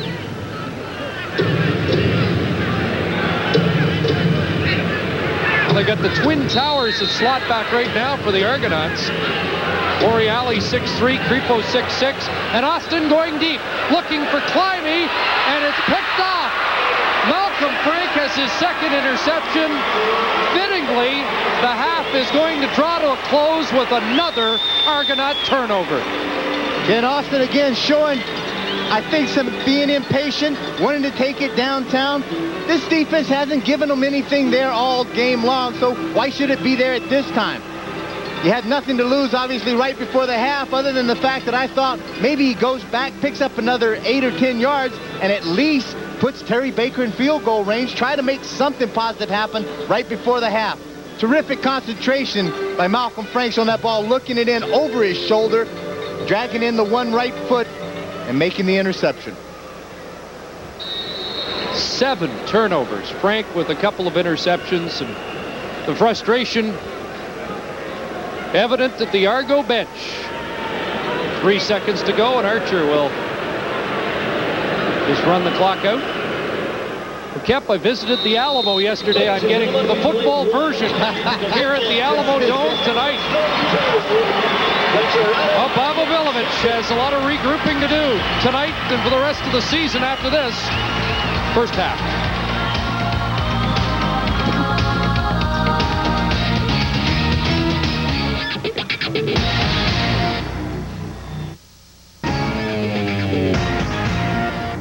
Welcome to the B.F. Goodrich TA Halftime. Now, here's your host, Scott Hoke. Back now at the Alamo Dome in San Antonio, Texas, where let's just say the Texans have this one nicely under control. There are nagging suggestions the Canadian Football League will never be accepted in the U.S. until the game is completely Americanized. But are we not left to wonder if American teams are doing enough to sell the Canadian game? And nowhere is it a harder sell than here in the Lone Star State. San Antonio Texans, who play Saturday night in the Dome against the Argonauts. The Argos, I'm sorry. CFL? Yeah. I like the game. We need to get out and support the Texans. That's all I want to say. I like football, period. I like sports, period. So I can watch them both and enjoy them both. I can watch NFL, CFL. I like the action. Although it's San Antonio and we're a 5-hour car ride from Dallas, this is heavy Dallas Cowboy country. They love the Dallas Cowboys and have for, 20 or more years. The Dallas Cowboys own all of Texas. The football heroes in San Antonio are Smith and Aikman. Is there any room for CFL stars like Archer and Saunders?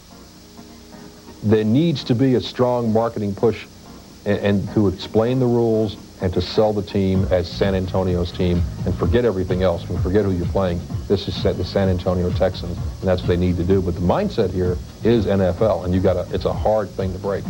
It's a Texan showdown. For season tickets, call now 272-3200.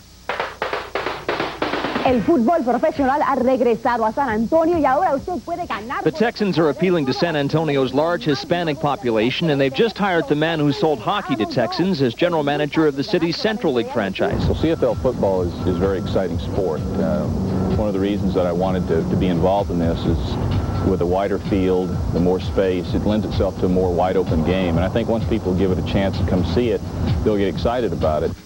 Texans have averaged 18,000 fans at the Alamo Dome. They broke 20,000 for their last home game against Calgary. It's not a bad start, but what will capture the public's imagination? Well, obviously winning the Grey Cup would be the most ideal thing. But, I think with the exciting team that we have, and obviously we're a competitive team, I think the combination of being aggressive from a sales standpoint and having the team do well, I think those two things, when they're married together, that pretty much leads you to the road to success. And winning is not a bad form of marketing. The Texans looking at a record 2 games above 500 now. There's the Alamo. It's the cradle of Texas liberty around which the city of San Antonio is built. One of San Antonio's jewels is the River Walk. River winds its way to the middle of the city. The walk's a great way to spend an evening. Just ask Chris or Dan. Welcome back to the B.F. Goodrich TA Halftime Report. The Argos still have playoff aspirations, or at least they did coming into this game. And believe it or not, Ottawa could re-inject itself into the playoff picture if the Riders could win tomorrow in Birmingham. 2 weeks ago, the Riders self-destructed in a way even they hadn't managed before, surrendering 34 fourth-quarter points in a loss to Birmingham. But the Riders did not have their 2 newest weapons. Offensive lineman Mike Shad, a veteran of almost a decade in the NFL, and quarterback Andre Ware, a former NFL #1 draft pick. He's under pressure to lead the Riders out of the wilderness. I'm aware of the team's record. I've been a part of the team when I first had gone to college. The year before, we were 1-10. We turned things around pretty quick, so we're building for the same things here, and I think the organization's taking the right approach. Ware played 11 minutes of the Riders' loss to BC last week, and Shad in his CFL debut was the team's best offensive lineman. I think the big thing for me is learn as much as I can for the offensive calls and different things we do as a group, and try not to suck up all the air in the city of Ottawa.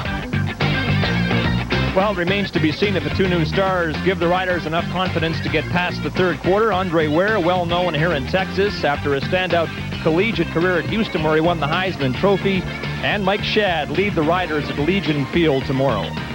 Dan and Chris with me now. How about proceedings here at the Alamo Dome? Kep, I'm thinking that maybe the Argos should have brought their own ball to San Antonio, because the Texans surely weren't letting them play with the one they're using in this game in the first half. Well, I'm not even sure they deserve to have their own ball. It's one of those things you should go to bed without your dinner tonight. But it hasn't got any chance of showing any resemblance to football out there. Both offensively, their defense played fairly well at the beginning of the first quarter to get them at least to keep them in the ball game somewhat. But after this point, Chris, I tell you what, it's pretty tough out there. Can you believe Kay Stevenson talking about his defense having problems this year? It's an amazing turnaround. He was worried that they hadn't had many takeaways on the year, and they come up with 7 turnovers in one half. Now, Chris, someone suggested to me on the Argonauts sidelines, a person who shall remain nameless, that maybe when the Argos won the toss, they should have elected to receive and take the air conditioning in the fourth quarter. They need any edge they can get right now. But, you know, there's been a lot of games this year where we've said maybe the Argos had a lot of talent but weren't utilizing it. Tonight they seem to be out-talented as well.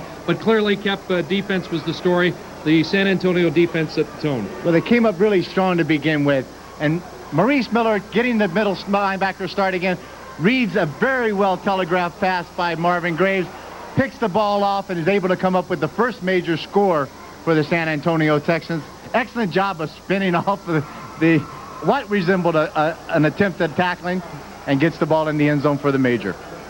And it was Maurice Miller's second touchdown of the year, and a little bit later, Marvin Graves puts another up for grabs. He does. He just misreads the defense, and all of a sudden Malcolm Franks falls off of his coverage, plays good center field, goes up high, picks the ball up, terrific speed and able to pick up blocking. Guys are really out there getting in front, laying somebody on the ground, and you can see right at the last moment, nobody lays a hand on him. In the first quarter, San Antonio's offense had 2 field goals, the defense 2 touchdowns, but then David Archer got going. David did. It took him a while to get going. He was sputtering. He tried to figure out this Toronto defense a bit, but once he did, this was a very typical scene that we saw through the course of the first half. Well, Kep, they say that stats can be deceptive, and believe you me, the numbers in the first half will not do justice to how badly it's gone for the Argos. One number will stand out: 7 turnovers. Yeah, you just can't. You can't turn the ball over at the best of times against the worst teams with 7 turnovers. When you're playing somebody like the Texans, to turn it over 7 times, you deserve to be this far behind.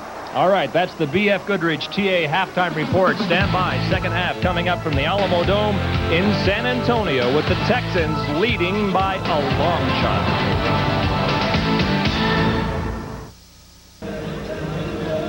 Back at the Alamo Dome, this multi-purpose facility, also home of the San Antonio Spurs of the NBA, with David Robinson. I couldn't understand why we were driving to the stadium this afternoon. We pulled in that parking lot, and you wouldn't let me park in that space called for Dennis Rodman. I don't understand. Why not? I'm not going to mess with Dennis, that's for sure.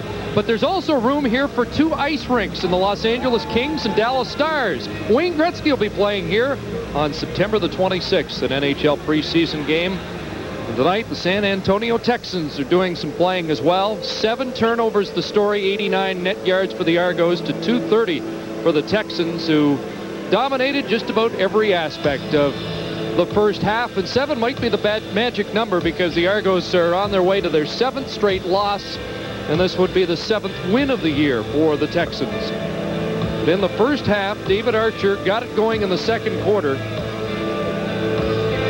After the layoff of a week, it seemed to affect the offensive performance of the Texans, but the defense just set it up so nicely for them with 4 interceptions, 2 fumble recoveries. The Argos lost 1 ball on downs. There was a safety, and Ken Austin had to relieve Marvin Graves, who just couldn't get anything going in the first quarter. Under Austin, there has been a little bit of offensive movement, but he's also turned the ball over. There was some very slight glimmer of positive things out there, some quick hitch passes, a few passes to Mazzotti, and that's initially what he's going to have to do in this third quarter, just to build up some confidence in their offensive team. David Lucas starting the second half down to the 35-yard line. Brett Collins with the tackle. 39, Brett Collins on the tackle for the Argonauts. David Archer, one of 3 quarterbacks in CFL history to pass for over 6,000 yards. And Kay Stevenson says that's one mark he's sure that will never be broken for a first-year quarterback with a first-year team to throw for over 6,000 yards. Exactly. To be the first guy to ever do that is just a great compliment to him. at a time when he was still trying to figure out the Canadian Football League game. Like he said, 8 years of the NFL will only get me so far. I have now started to learn more about how to take advantage of the CFL game, and he's obviously doing a good job of it today. Looking for the out, and miscommunication there. Myron Wise was streaking downfield, and Archer threw that one into the San Antonio bench. Some disturbing news from the Texan bench. We're told that Mike Saunders has a neck injury and is undergoing x-rays right now, so we hope that's not serious for one of the premier running backs in the league. 2nd and 10, and Troy Mills comes out of the game. They get an extra receiver in, and the lone setback is Tony Burse. And the scary thing, Chris, they lose absolutely nothing right now with that kind of offensive formation. Hey, here's Burse powering across the 40 to the 42, but he'll come up shy of the first down because Don Wilson impeded the progress of the backup fullback. Tony Burse, 6 foot, but he really is quite a load. He's 225 pounds, and once he gets that head pointed up the field, you go down around his ankles. Donnie Wilson hasn't been around this league long enough as it looks that for 9 years, he knows that guys like that, you take them low, take the ankles out, or else they guys will hurt you and put you on the sideline. Mike Clements is back. You see 53, James King, getting into the alignment in punt formation late. Flag down as Jordan. Not as good as his kicks in the first half, and Clements will circle back, gets one block, and now cuts upfield.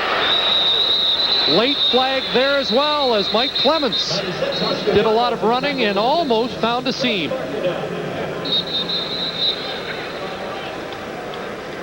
First flag school, we're going to have an illegal substitution. And then also, as you can see, indicated an illegal block against Toronto, illegal substitution against San Antonio. And James King came in late.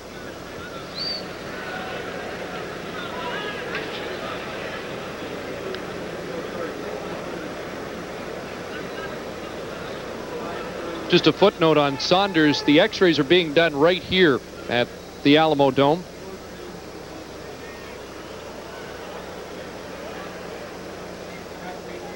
George Black's got it sorted out. Illegal substitution, number 53, San Antonio. Illegal block, number 90, Toronto. Penalties are balanced at the point of last scrimmage. 3rd down repeated. That means Mike Clements did all that running for nothing. They're going to have to do it again.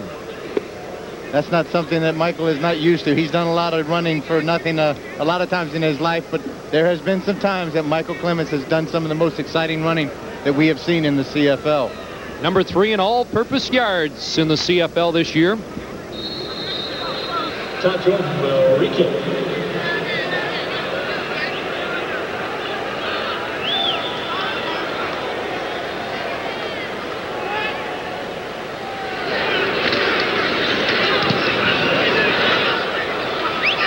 And Clemens from his 31. Good return, and the Argos with much better field position to start the second half, up at the 48-yard line. Gain of about 16 yards on that turnover of being able to take the penalty, re-kick, and Michael Clements being able to field that punt on the fly. Gives Kent Austin some pretty good field position to come out there. Now again, it's up to him to try to slow this charge down by the Texan defense.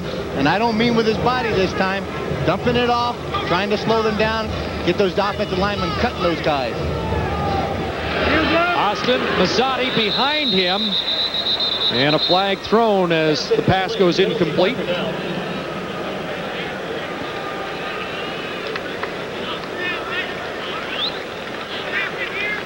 And procedure, the call against the Argonauts, likely to be declined.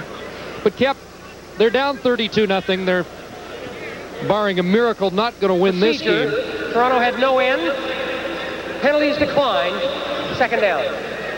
But this team has been playing catch-up all year long. Under Mike Faragelli, the offense, some players tell us, was limited to no more than 8 plays, and that Bob Obilovich has introduced some new things on offense, but they're playing catch-up, so they've got to make the best use of this 30 minutes to get ready for next week. That's exactly right. You're not playing for this game as much. You're certainly not going to lay down and give up.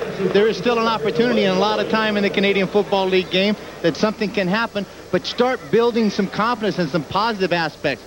And that's a good chance to come right back. You come back with a guy like Dwayne Ford, take him over the middle, an unlikely candidate as far as trying to make some offensive production, but if it works, take it. Good pressure again. You can see this Texas defense is all over the Toronto quarterback. Here's Moriali, and he can't bring it in. Kenny Wilhite moved up to make sure he didn't make the catch. Wilhite is the replacement for Grady Cavness, who was ejected late in the first half out of Nebraska. They've got the great schools represented in this defense, from Nebraska to Oklahoma, Texas, Miami, Alabama, Washington. Yeah, but my personal favorite there is Dave Harper, number 58, out of Humboldt State. Right.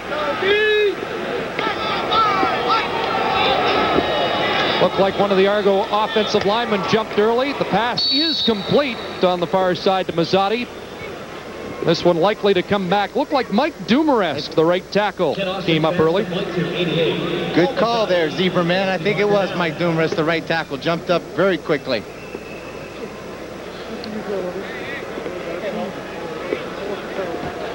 Procedure, Toronto number 53. Repeat first. Repeat second. So it'll be 2nd and 15. Right over here. Take a good look. There's nothing to it. Big Mike Dumaresque at 270 pounds. Going to get the quick jump. Come out of that three-point stance. And the referee was right on top of it. Austin guns that one. It's complete, near a first down. Same play to Mazzotti. And he eyes the yardsticks, and they are going to be close. Looks like he's less than a yard away from the first down. I don't think there's any doubt on whatsoever of what they're going to do on this play. Send the big elephants in, send the big horses in, and just go for it. Deep in pattern. Ken Austin having what looks like is some really unfamiliar time to throw the ball and look down the field. Mazzotti on a deep in pattern. 3rd down, and Austin pushes forward and has the first down. First down, Argonauts. Well, under Austin, this offense has had some success so far tonight, at least in putting some yards up. Not much success on the board, though. 32-0. Well, Ken Austin is a pocket passer. He's not going to scramble out. He's not going to move around too much. And that makes it pretty easy for that defense to know he's going to line up between the tackles.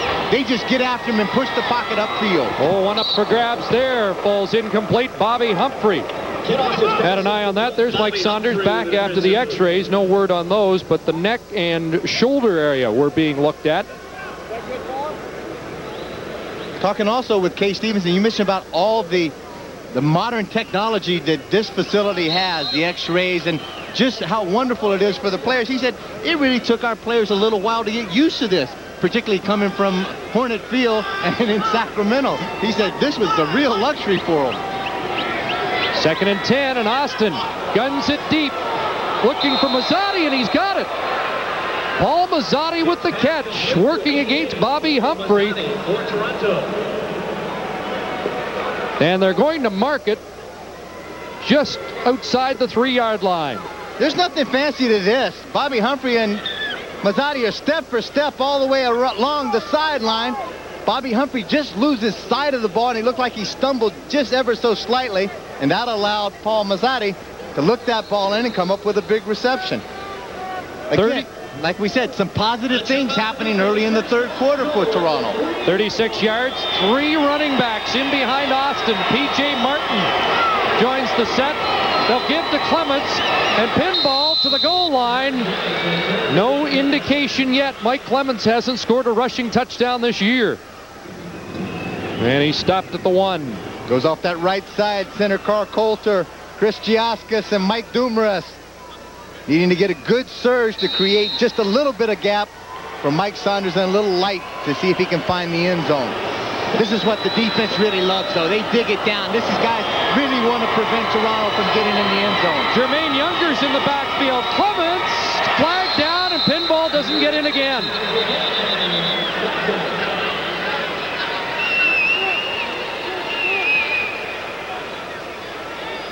Now the Texans jumped.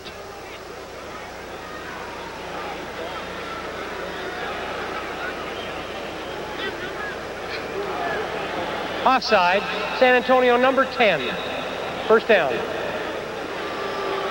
Number 10, Malcolm Frank, on the outside, was within that 1-yard restraining area. So it's an automatic first down at the 1. And this time Austin keeps and has the touchdown. So the Argos get on the board with 9:23 to go. Third quarter.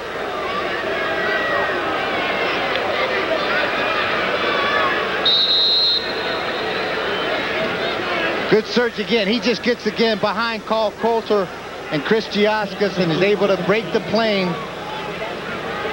Something positive early in the third quarter. Big play again, trying to throw the deep bomb, and Mazzotti came up with it. You won't make a living out of that against this San Antonio Texan defense today. 32, Toronto 7. You guys, not on me. I'm waiting for the call. Chris Cuthbert, Danny Kepley, Scott Oak, and the CBC crew at the Alamo Dome in San Antonio, where the Argos finally have something to cheer. A 10-play drive, 61 yards.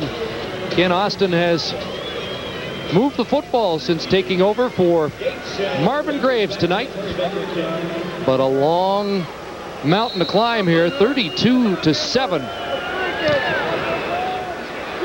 San Antonio with the lead, and David Lucas with the football from his 20. And pushed out of bounds at the 38-yard line.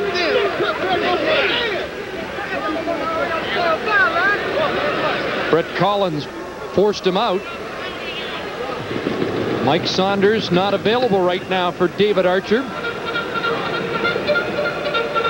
And we'll see if the Argos can stuff San Antonio. You know, Archer wants to put points on the board and answer that Argo scoring drive. Well, as he said, every game to us right now has playoff implications, and we have to go out there and win some games with authority. Here's the give to Mills, up to the 43-yard line. Swift Birch brings Mills down. Well, they're in that battle right now for second place in the South with Birmingham. Birmingham in action tomorrow. You'll see it on CBC as they entertain the Ottawa Rough Riders. And the Argos trying to get a better taste in their mouth as they get set next week for the Saskatchewan Rough Riders. They've been saying there's been must-win games for Toronto all year, but that's one they're going to have to win. Billy Hess has a catch. Nailed as he crossed midfield, and Hess has words for Tommy Henry as he gets up. Argonauts with first down, Texas. Billy Hess catch one-on-one receiver, just comes from the bottom right of your screen, right across the formation, and he's running away from the halfback, Greg Eaglin. David Archer puts the ball on the money. Hess is going to take the shot by Tommy Henry and jumps up very quick and lets him know that's not going to have any effect on me. At the 52, give to Mills, or Burse, and Burse down to the 47, has 5, and another official is down. And that's Carl Paganelli, the umpire. Boy, it's been a tough night. Jamie Kramer bounced up in the first half, but Paganelli took quite a shot.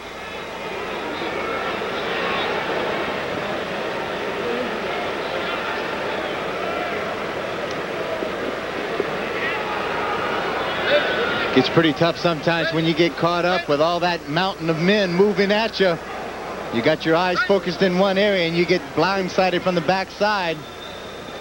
We certainly look, that looks to be a little more serious than the initial hit that we saw in the first quarter. Carl's one of the new American officials out of Grand Rapids, Michigan.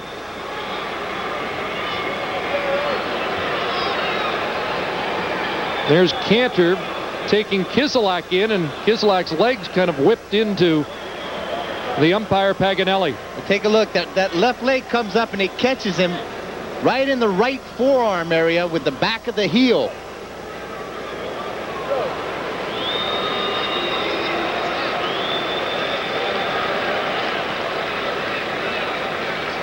Now the guys in black and white are tough, though. He's going to swig a little water and get right back to it. Man's from Texas. That ain't going down.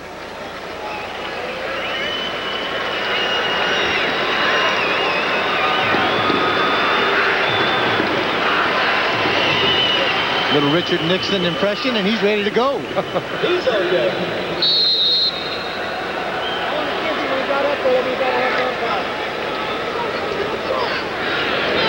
So it's 2nd and 5.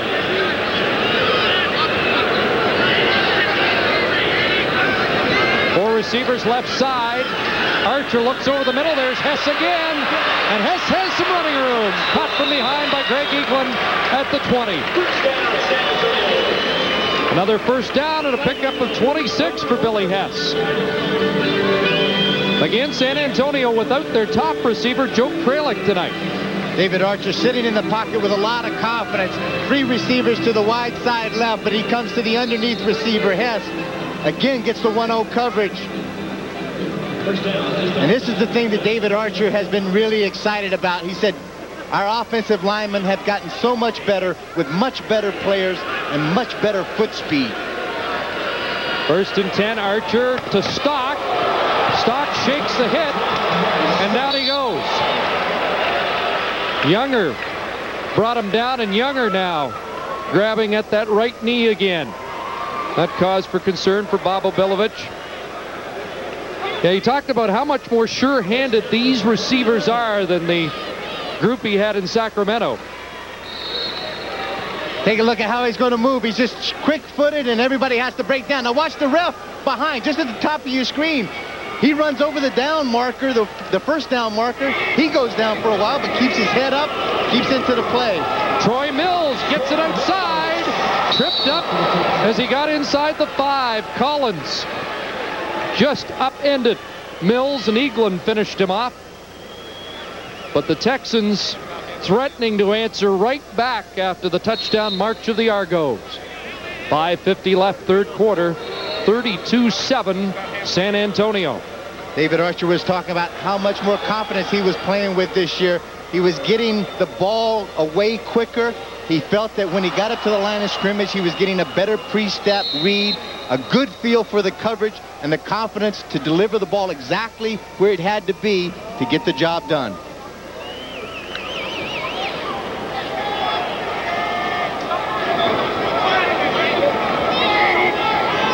Second and 2 inside the 5. Mills stopped up and driven back. Didn't get there. Had to get to the 1 for a first down, and Younger prevented that. Younger's in there. Luba Zizakovic, who was picked up on a trade, is in there. Look at number 74 right in the middle, falling down the line of scrimmage. Zizakovic is there. Jeff Cummings is there. And then a crowd of defenders come in there to help show that. That shows a little bit of guts and some courage and some pride of the kind of game tackling that Toronto's doing right there. They're not prepared to give up. And the crowd let Kay Stevenson know they're not quite happy with the appearance of Roman Anderson on 3rd and a couple. They wanted to see the Texans go for it, but instead Anderson will attempt this little chip shot from 10 yards. Jimmy Kemp, the backup quarterback, holds, and Anderson puts it through and widens the lead. It's 35-7, just under 5 minutes to go, third quarter.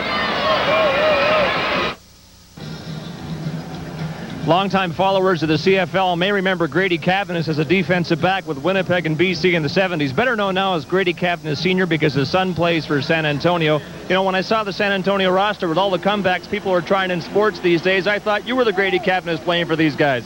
You'd be surprised. People still ask me that when they hear Grady's name. So every now and then I'll just lie and say, yes, it's me. You're not blaming us for him getting tossed out tonight, are you? No, after he got tossed out, I said when people would see this, they'd say, well, that's typical. All right, Grady, thanks for your time. Good to see you again. Okay, nice seeing you. Chris? Well, nice to see Dad smiling, and it's too bad Grady Cavness and Jimmy Cunningham ejected late in the first half of this one for an altercation. Here's Tommy Henry taking a stiff hit as he crossed the 30 from David Gamble.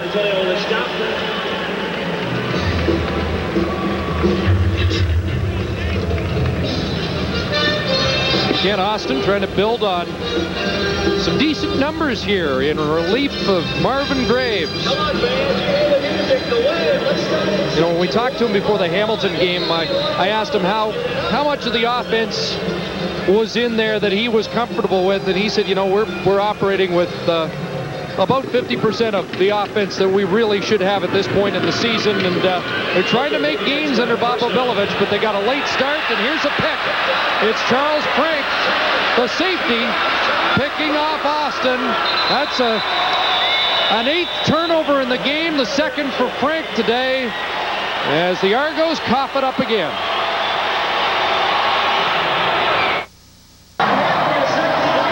Charles Franks out of Oklahoma has his 2nd interception of the game. 8 turnovers for the Argos. Kent just trying to force the ball in, and it sails on him. Good underneath coverage by Jason Wallace.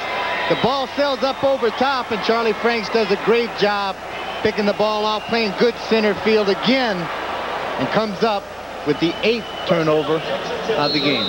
Yep, I mentioned that they were last in the league in takeaways going into the game. They passed 5 teams tonight with their 8 turnovers. Archer hands it off to Troy Mills. Left side, big hole. Mills dashing down the sidelines. Eaglin forcing him out. But that's a pickup of 27 for Mills. Right low at angle, as you can see, coming around. That's number 60, Rob Stevenson. Good block. Mills does an excellent job of setting up his blockers and then showing some good speed of being able to break outside and outrun the pursuing Toronto Argonauts. Mills now with 69 yards rushing. It's 1st and goal, San Antonio from the 9. And they didn't get the play off in time. Penalty marker now.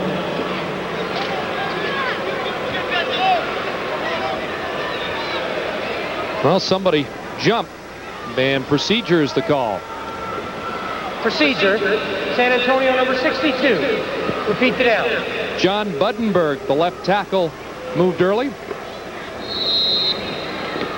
And it'll be 1st and goal from the 14.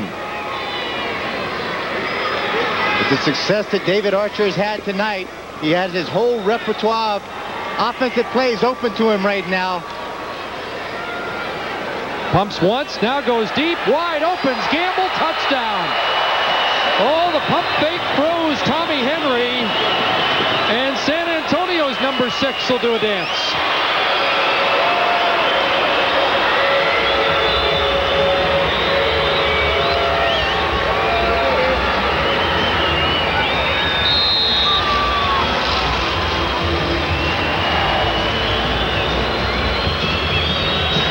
David Gamble's 2nd touchdown of the year.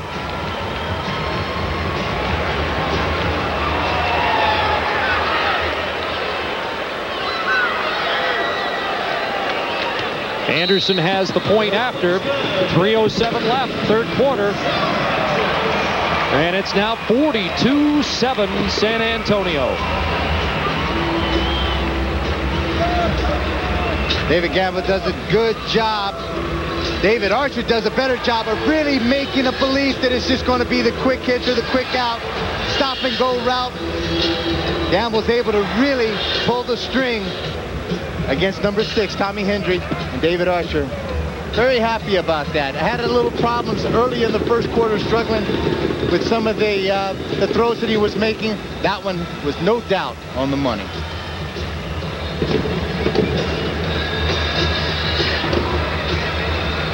Yeah, the Texans doing this without their number 1 receiver, and they do not have another receiver in the top 25, but it's a well-balanced unit. And David Gamble stepping in tonight as a touchdown pass. And they are. You spoke of Joe Kralik early in this game. They are very concerned about him. They're not sure, what is the problem that he's having, but he's lost a significant amount of weight, and he is a tremendous asset to this receiving force. He's had a flu bug that's been with him for over 2 weeks now. He's lost 12 pounds. Can't shake it. They even thought he might have walking pneumonia, but Kralik out for the near future. 13-yard return by Clements on the kickoff. Well, let's recap what happened tonight. It came undone early for the Argos after a fumble on the first offensive play. Anderson. There was a safety, a touchdown, and then it was Miller with a touchdown of an interception. Frank, another interception, touchdown. Finally, the offense got in the act. Anderson's got 4 field goals. Here's a little shovel pass to Ford up over the 35-yard line. And now 42-7 on the 14-yard touchdown pass to David Gamble. San Antonio very contented to play some zone defense and force Ken Austin to have to throw things underneath. They're not going to give up the big home run ball and then use that great pursuit speed that they have to limit the play. 2nd and 6. Lots of time for Austin, and now he's down. Oscar Giles, who's seeing a lot of action now that Willie Fears is out of the game with the sack. But that's a coverage sack, as Austin seemed to have a lot of time but couldn't find an open man. Well, the thing is, Kent knows he's been around this business long enough. He hasn't had all day to throw the ball before. You got to get rid of it quickly. Granted, he's trying to make up some ground and trying to throw the ball deep, but this defense is not going to give you that, so don't try to force it. There, Grifo coming into the alignment late.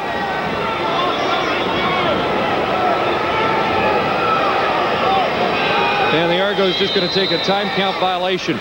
Very contented right now. They just don't have things right for that punt. And rather than to get it blocked, they'll just take the 5-yard penalty. This is one aspect that was markedly improved under Bob Ovilovich the first 2 weeks was the specialty teams play, but that's the second time we've seen that tonight.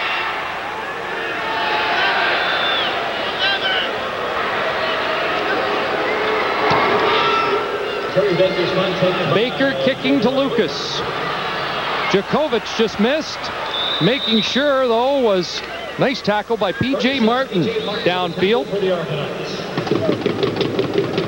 Minute 34 to go here in the third quarter.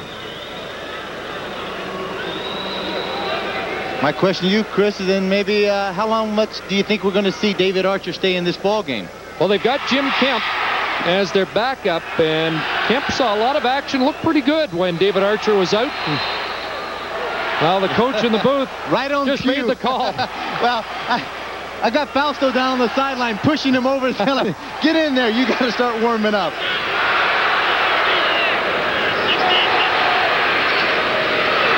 Here's Mills caught in the backfield. Nice tackle there by Steve Brannon.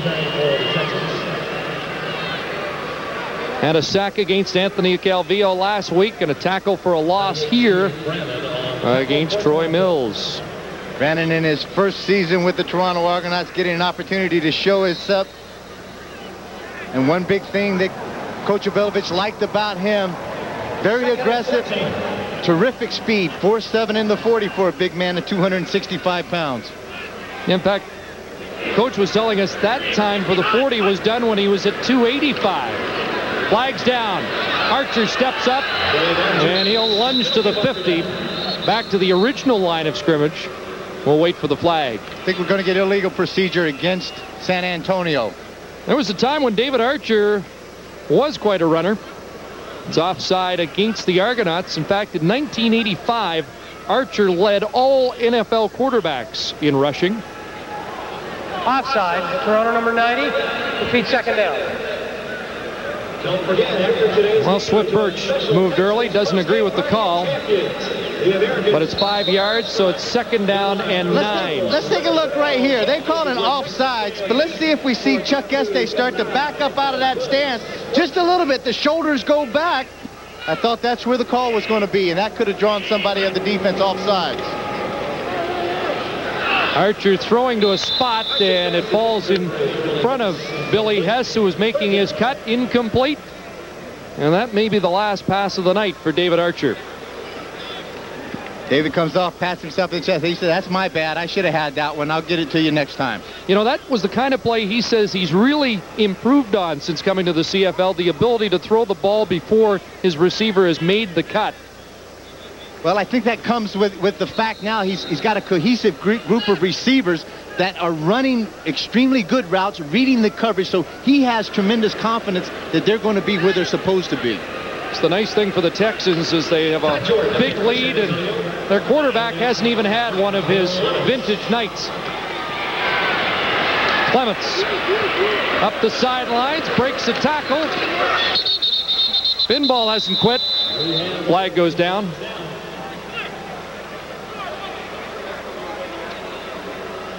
Looked like Lubo Zizakovic with an illegal block.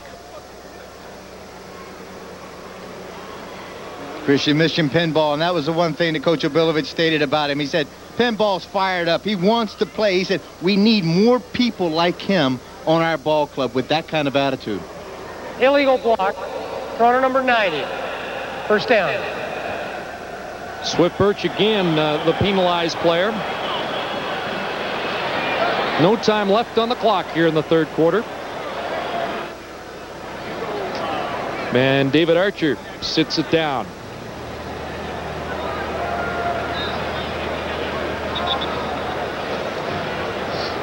We could have stayed out there at that practice field for another hour or so and having a conversation with him. It was just great to be around and talk football with David Archer. No, it was fun when he was with us on our crew last year in the playoffs. We're going to take a break here with 3 quarters done in San Antonio.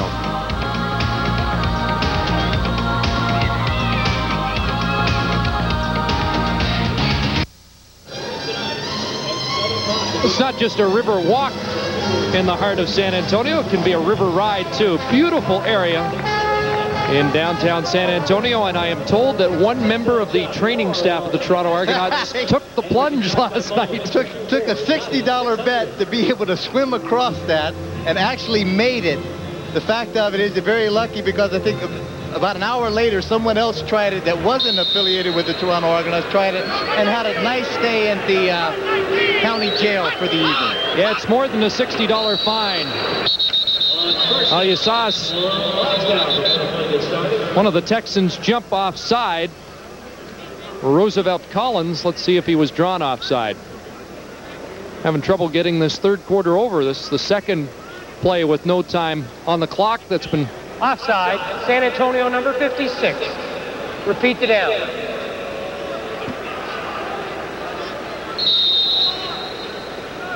Roosevelt Collins out of Texas Christian.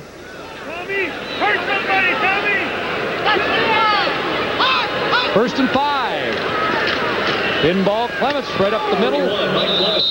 Up to the 26-yard line, and that should be good for a first down. On what is the final play now of the third quarter. 42-7, the Texans have the lead. They have 8 takeaways in the game, 5 interceptions, which is a club record. The original mark was 4, and that was against Toronto in 1993. As we join Scott. Well, Chris, they have air conditioning at the Alamo Dome, so hosing down fans is unnecessary, but this actually happened at the Spurs NBA game last November. Smoke from fireworks triggered a water cannon on the northeast side of the building. It went off for a few minutes. I've been in a few stadiums where I would have welcomed being hosed down. There's the offending cannon.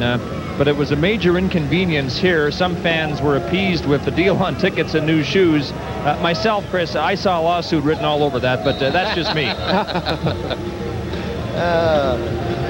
It is a great facility, and again, you missed it. They'll be playing hockey here on September the 26th. The great ones in town. We're talking hockey here, too. Here's Mazzotti coming across field, finding a bit of a seam up to the 35-yard line. Pass complete to 88. Paul Mazzotti. That's a gain of 7. Yes, this is also home of the San Antonio Iguanas of the Central Hockey League. We were listening to some commercials for their hockey games coming up. You thought that sounded pretty good. Yeah, it's you know a little bit about hockey, I think, don't you? You know, even some ads today about jerseys, and after football they were selling NHL jerseys and NBA jerseys. So there is a following down here. All, I'm sure, because of the impact of the Dallas Stars. Paul Mazzotti has 5 catches, 83 yards tonight. 2nd and 3. And Clements, some hard yards, but he'll drive for the first down to the 39. First down, Toronto. Let's check the numbers through 45 minutes now. Boy, the Snowman doesn't look very good in the turnover department. That's just incredible that you can turn the ball over that many times. I've seen that number on your golf scorecard a few times. Absolutely, absolutely. Except with the RCGA, at some point you can only take more than a double bogey. Yeah, you and that handicap thing. Out in the flat, completion to Jock Climby. Kenny Wilhite hanging on. At the 51, that's close to another first down, and they do move the yardsticks. First down, Argonauts. Jock Climby, a name that we haven't spoke much of through the course of this ball game, getting an opportunity, I think, to catch his 2nd pass of the night. And we certainly haven't seen a ball thrown in the direction of Darren Pointer. Well, the Argos trying to change these numbers. Under a field goal per game in the 4th quarter this season. Last year it was their best. Clements gets rocked by Malcolm Frank as he catches the ball. Well, the best cover guy on the Texans, and he stuck to Clemens like glue that time. Plays a lot bigger. He's 5'8", 180, but he's a Texas-born fellow out of Baylor University. Good quick closing on the speed, and once he gets there, takes a shot right up into the head of Michael Clements. Michael, to his credit, holds on.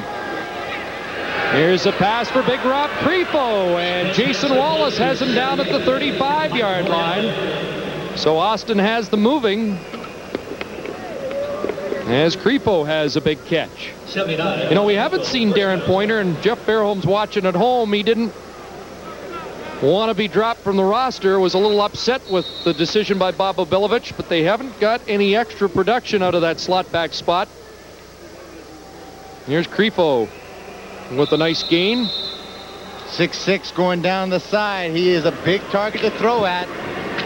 When Toronto's quarterbacks have an opportunity, have enough time, they've been sure to find him. It's getting to be a tough day at the office in the backfield for Michael Clements, too, because he's having to take on those linebackers blocking. He's not the biggest of men as there is. There's a pass behind Climby. I'm not sure Pinball isn't shaken up a bit, too. He's seems to be laboring a little bit. But you will not hear any kind of complaints out of Mike Pinball Clements. Just a class individual. He's out there. He's going to work hard. He's going to try to make it happen and do everything that he possibly can to give Toronto the best opportunity to be competitive and to win a football game. 2nd and 10. Much better protection. Mazzotti stretches out, makes the catch. Paul Mazzotti with the first down at the 23.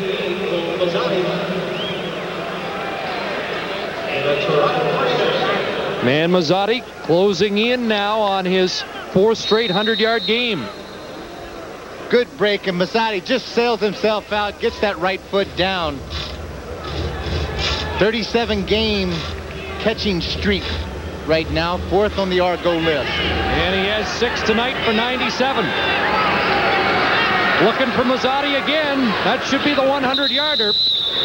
And he's marked out at the 16. Man, that will put him over 100 on the night. Mazzotti one-on-one against Bobby Humphrey. Humphrey's going to take away the inside, thinking he may go to the post, then utilize that closing speed to try to get it to the outside. Closes very tightly, but not before Mazzotti has the squeeze on the reception. He steps out of bounds. So the Argos now threatening. Give inside. Clements, bit of a hold, tripped up at the 13. Gain of 3. Close to the first down. And it'll depend on the spot. Mike isn't happy with the spot. There's Mazzotti's numbers. Only Terry Greer, the other to have 4 straight 100-yard games. And this is going to require a measurement. Chris, I'm not so sure at the point that he was unhappy with the spot. What he was, it seemed like he was unhappy. Jason Wallace came in right at the end after he was laying on the ground, gave him a little forearm right under the chin. You're telling me C.J. Davis of the Eskimos took it on the chin last night. Sure did. Take a look now as Michael Clements is going to go down. Very clearly down on the ground now. Now comes the elbow and the forearm of Wallace. That's what he wanted. He wanted a little additional. He did the full roll on the field. Clearly down. And you don't see Clements appealing to the officials that often. Tim Crowley, he was eye to eye with him right there, wanted to see if he could make a convincing statement. It's 3rd down. The Argos were short by about a foot. And so the Elephant team on. 10:20 to go, 4th quarter, 42-7. The Argos playing to get ready for next week now.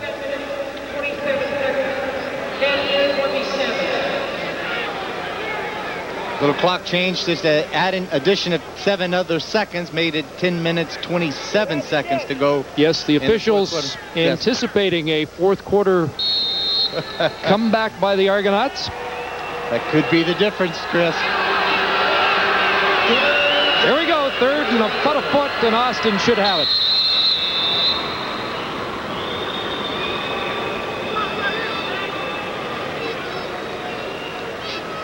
But as bad as it's been for the Argonauts, in the midst of their 7th consecutive loss, Bob Ovilovich still within reach of Winnipeg for the final playoff spot. Winnipeg and Saskatchewan, they've got the Blue Bombers twice, and Saskatchewan next week at home.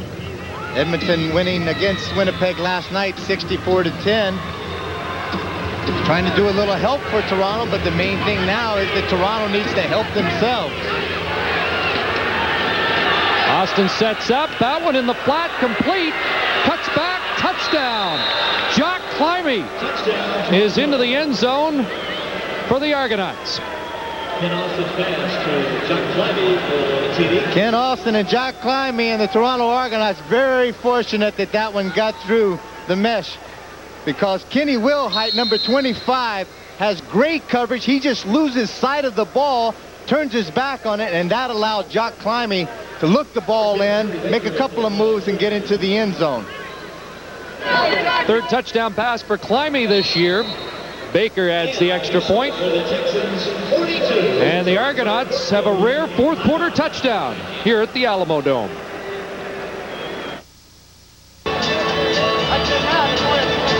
Well, the Argos with 10-play, 94-yard drive.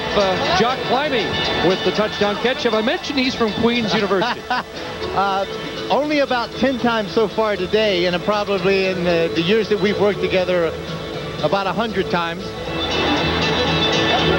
But Toronto was very excited about having the opportunity to get him back in the lineup today. He just has not had the ability and the opportunity to do the things that we know that Jock Climby can do. Well, I just hadn't seen anybody from East Carolina out there tonight. So, well, I got one little shot in on Marvin Graves because East Carolina happened to beat Syracuse 27-20 last weekend. So that was my highlight of the weekend. I mean, other than working with you, my well, thank you, marquee kind of guy.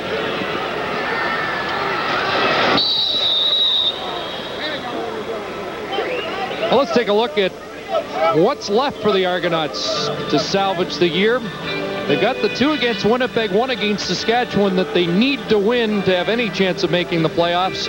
2 against Calgary doesn't make life very easy. They have beaten, check that, yes, they did beat Memphis in overtime in Memphis, and here's what the Texans have left, and some people think the Texans might just roll the rest of the way and really make it a battle for first in the South. Pretty good schedule, and again, 5 of the last 7. 4 more home games left. Jim Kemp is in at quarterback to wrap up for the Texans tonight. Troy Mills wrapped up.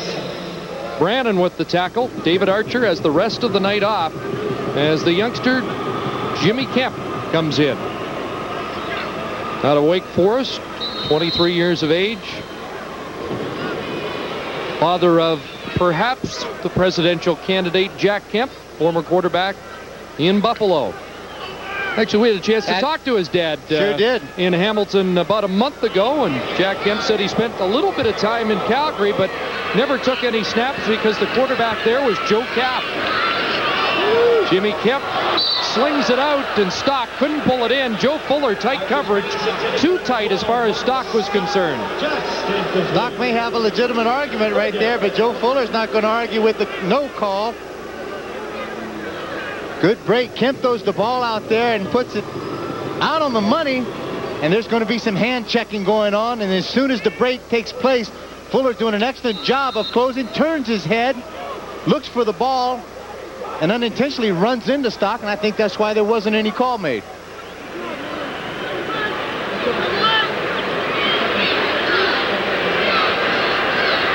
Jordan to punt to Clements. Ty Jordan on third down. Taken by 31, Mike Clements. And pinball with a good return. Here he goes. Mike Clements past Jordan. Circles back and finally down at the 37. Mike Clements with a 33-yard return.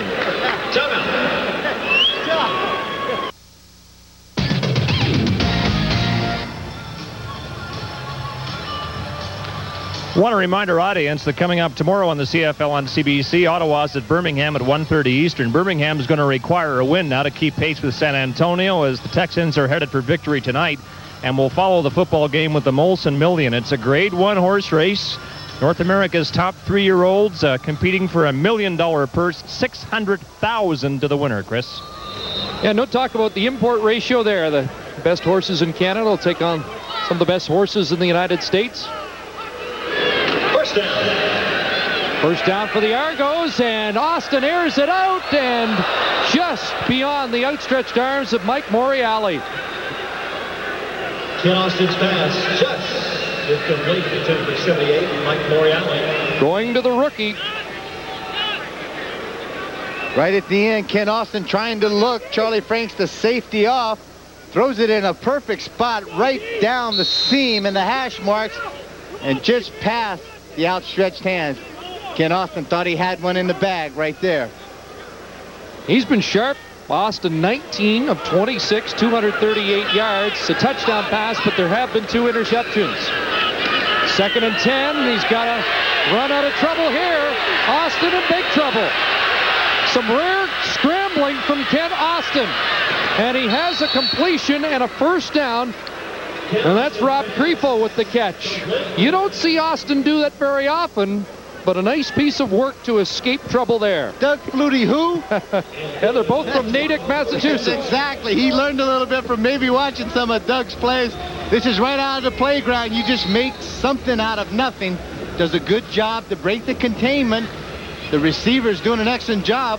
Probably caught the receivers a little bit by surprise. They've never seen him scramble around like that, so they don't know how to find the open spot. You know, they said Austin didn't get the start because of a bruised back. The back is not looking too bad right now. There was interference called, and that's Malcolm Frank, who's had a big game on the corner, and that time he jammed a receiver when the ball was in the air. Morreale, the intended receiver. They're going to call holding against the cornerback.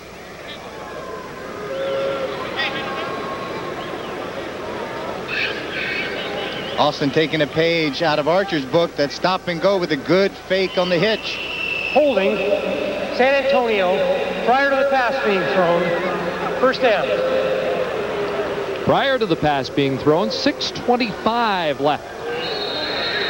First down, Argos at the San Antonio 15-yard line.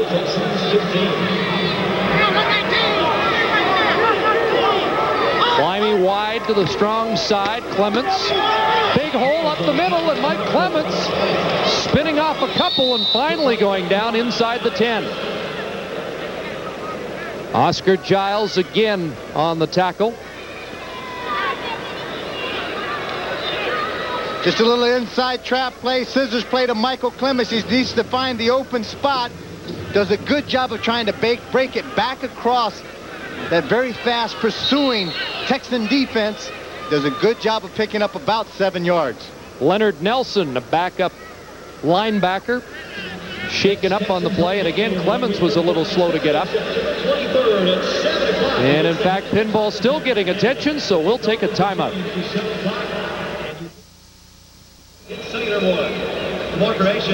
Well, Mike Clements has been one of the Argos' best again tonight. It's a common theme, and he was third all-purpose coming into the game and increasing his numbers tonight.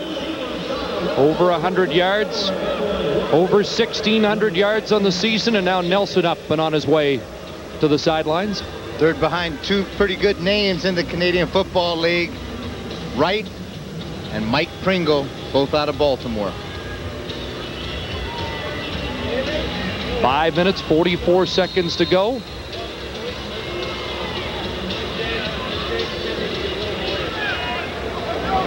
George Bethune and the Texans now don't want to allow any more Argo damage. The game is well in hand, but here's Clements. And Pinball Clements has his first rushing touchdown of the year.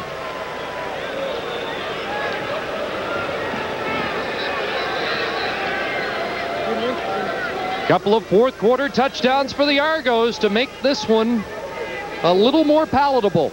The search series, you give the ball to Mike Clements deep, and then you just let him do the work and find the open area. Big offensive linemen up front, block as they can, man on man. Mike Clements showing great speed to take one step, break it to the outside, break the containment, and get it into the end zone. You mentioned Bob Obilovich would like to have a few more guys like that. There aren't many guys like Mike Clements.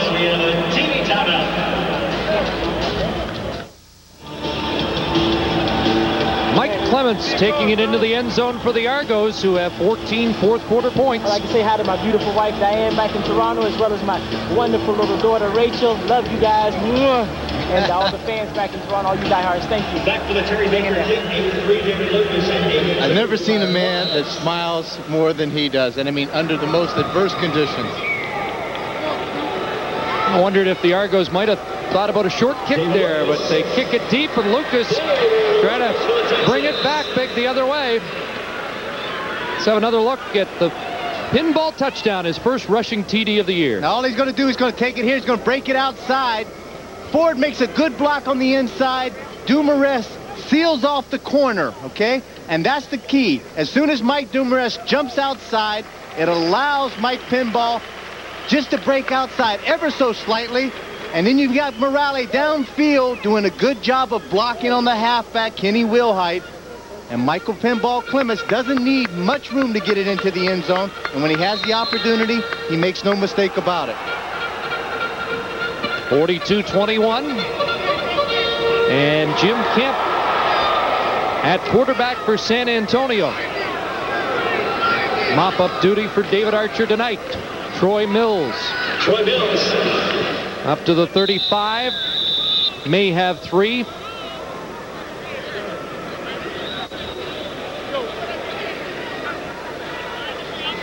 Steve Craven with a tackle for Jermaine Younger doing a good job working down the line of scrimmage, getting off the block, and number 60, Rob Stevenson.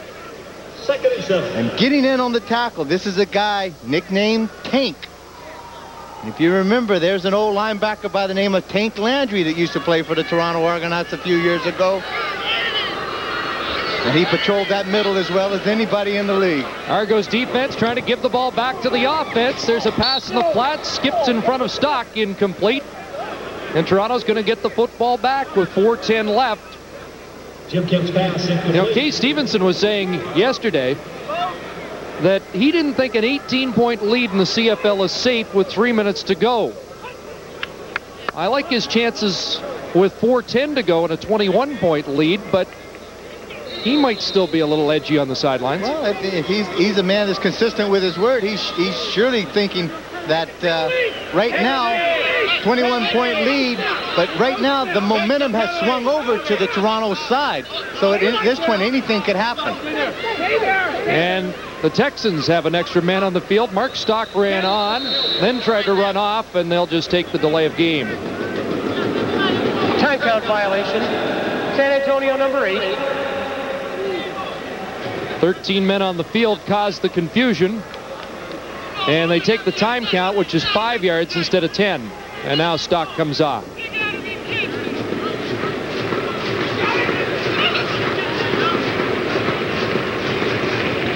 Texans, the least penalized team in the league this year, but have taken a bunch tonight. That's their 20th penalty call.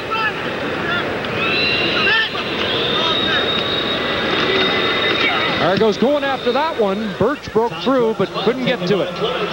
Here goes Pinball, circling again. Trying to pick up a block or two. Broke one tackle, got under the arm of another, and finally down. Well, it didn't result in much yardage, but he's always entertaining. That's a 3-yard return. And a few Argo fans here hoping for the miracle comeback. They're everywhere, they're everywhere. When the block is on, Michael's down there all by himself, and there's nothing but green jerseys around. Now he tries to get way on the other side to some form of the wall. Guys are just ducking and trying to take good shots at him. He's very hard to hit. And then he'll get up and line up 1st and 10. Austin flushed out of the pocket. Throws incomplete. Was looking for Clements along the sidelines. You know, fans in some of these new CFL cities might say, I wonder why they call him the pinball. And then he does that, and it's all very clear. Mike Clements. There are the numbers for Austin tonight in relief of Marvin Graves. Austin came in the second quarter, and it's been a different story offensively for Bob Obilovich, but by the time Austin was in, this game was just about decided. Under 3 minutes to go. Austin couldn't find anybody, and he's got to scramble around again and throws this away. The intended receiver, Bob Obilovich, at the Argo bench. And a flag down. They're going to call grounding the football, and Austin doesn't buy that.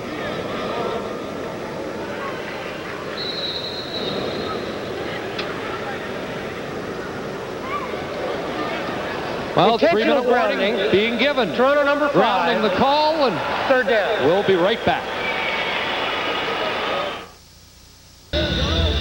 Well, Texan fans have had a lot to cheer about tonight, starting with that 22-point first quarter and now a 21-point lead. That looks like an old Eskimo middle linebacker.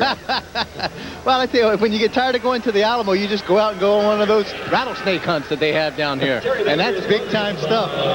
This one bounces over Lucas.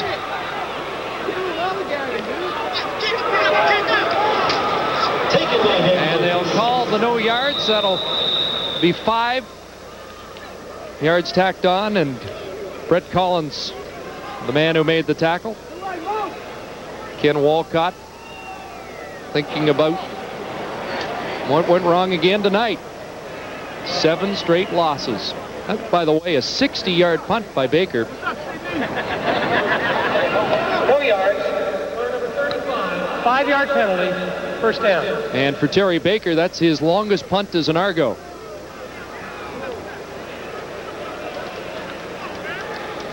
Well, Jimmy Kemp was very impressive in a game against Calgary here. He had a lead into the 4th quarter before Doug Flutie staged one of those great comebacks. But he looks like a young quarterback with a future here in San Antonio. He sure Although in this relief role, he hasn't been able to move the football yet. Give to Burse. Man, he powers his way up near the 30-yard line. Talk about that Calgary game. He was 21 for 34, 234 yards, 1 touchdown. 28-24, secondary.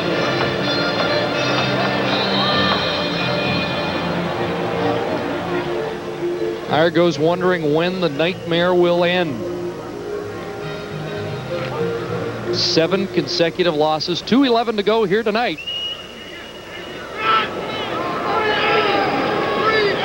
Second and 3. Mills has the first down. Brannon and Zizakovic on the tackle. First down, Texans. Well, you talk about the nightmare, Chris. After the change of coaches, that first people that they met, the first team was the Texans coming to the Sky Dome. They lost that 48-27, but there was some positive things going on there. They were scoring some touchdowns at least. And then it became the Hamilton game that Toronto had, where they really had a good opportunity to win that football game. Realistically, a true chance to come out a winner. Let it slip by them, and then all of a sudden to fall right down in this game where they just haven't had a chance from the very opening snap. 21-point deficit on Labor Day, and they trail again by 21 here tonight.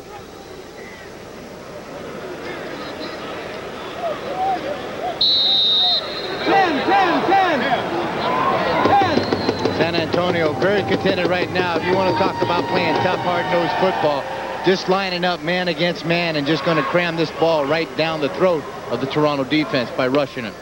Second and 6. Burst comes out of the game. 2nd and 5. They give it inside Mills. And Troy Mills has the first down and more. Up across the 50-yard line. Eaglin pulls him down. And Bob Obilovich wanted the football back.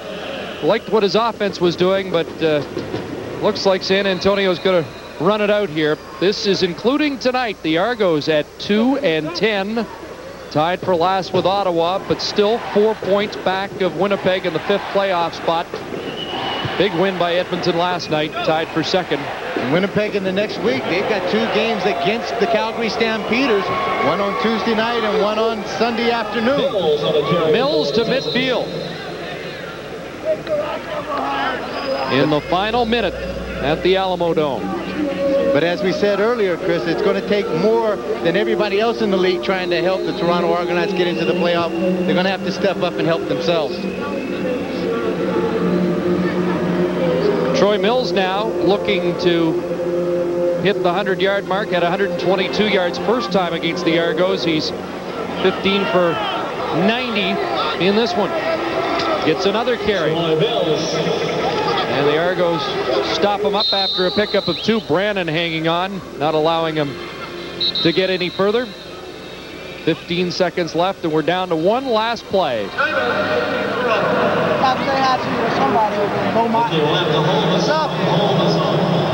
San Antonio moving to 7-5. Mills, a starring role again tonight, but most of the game balls are going to go to the defense because they turned it over 8 times and scored a couple of touchdowns as safety.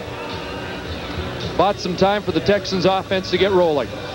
Well, it did, because coming out in the first quarter, David Archer just did not look as sharp as we had expected him to look from our conversation yesterday afternoon with him.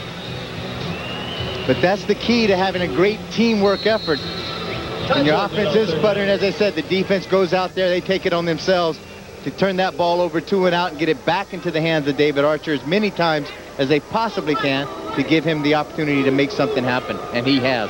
Argos called a timeout, so San Antonio couldn't run it out, and Toronto will get at least a punt return and maybe one last play or 2. Here goes Clements. And Michael making people miss again, gets the block, and away he goes, and now runs it out. No time left on the clock, and that will do it. As the Toronto Argonauts have now fallen 7 consecutive times. They dropped to 2-10, and the Texans, Kay Stevenson's team's on the move. They're 7-5. Back with the final word after this.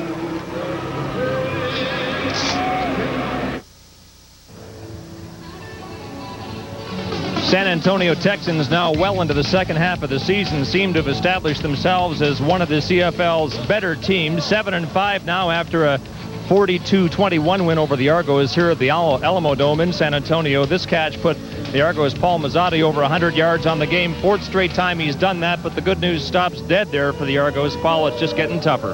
Yeah, it is. You know, we got off to a terrible start, but we took some good things out of the second half. I think we won the second half, and we just got to put things together. It's just getting tired and losing this way. The bomb squad was touted to have so much talent, so much ability at the start of the season. How frustrating is the overall lack of production?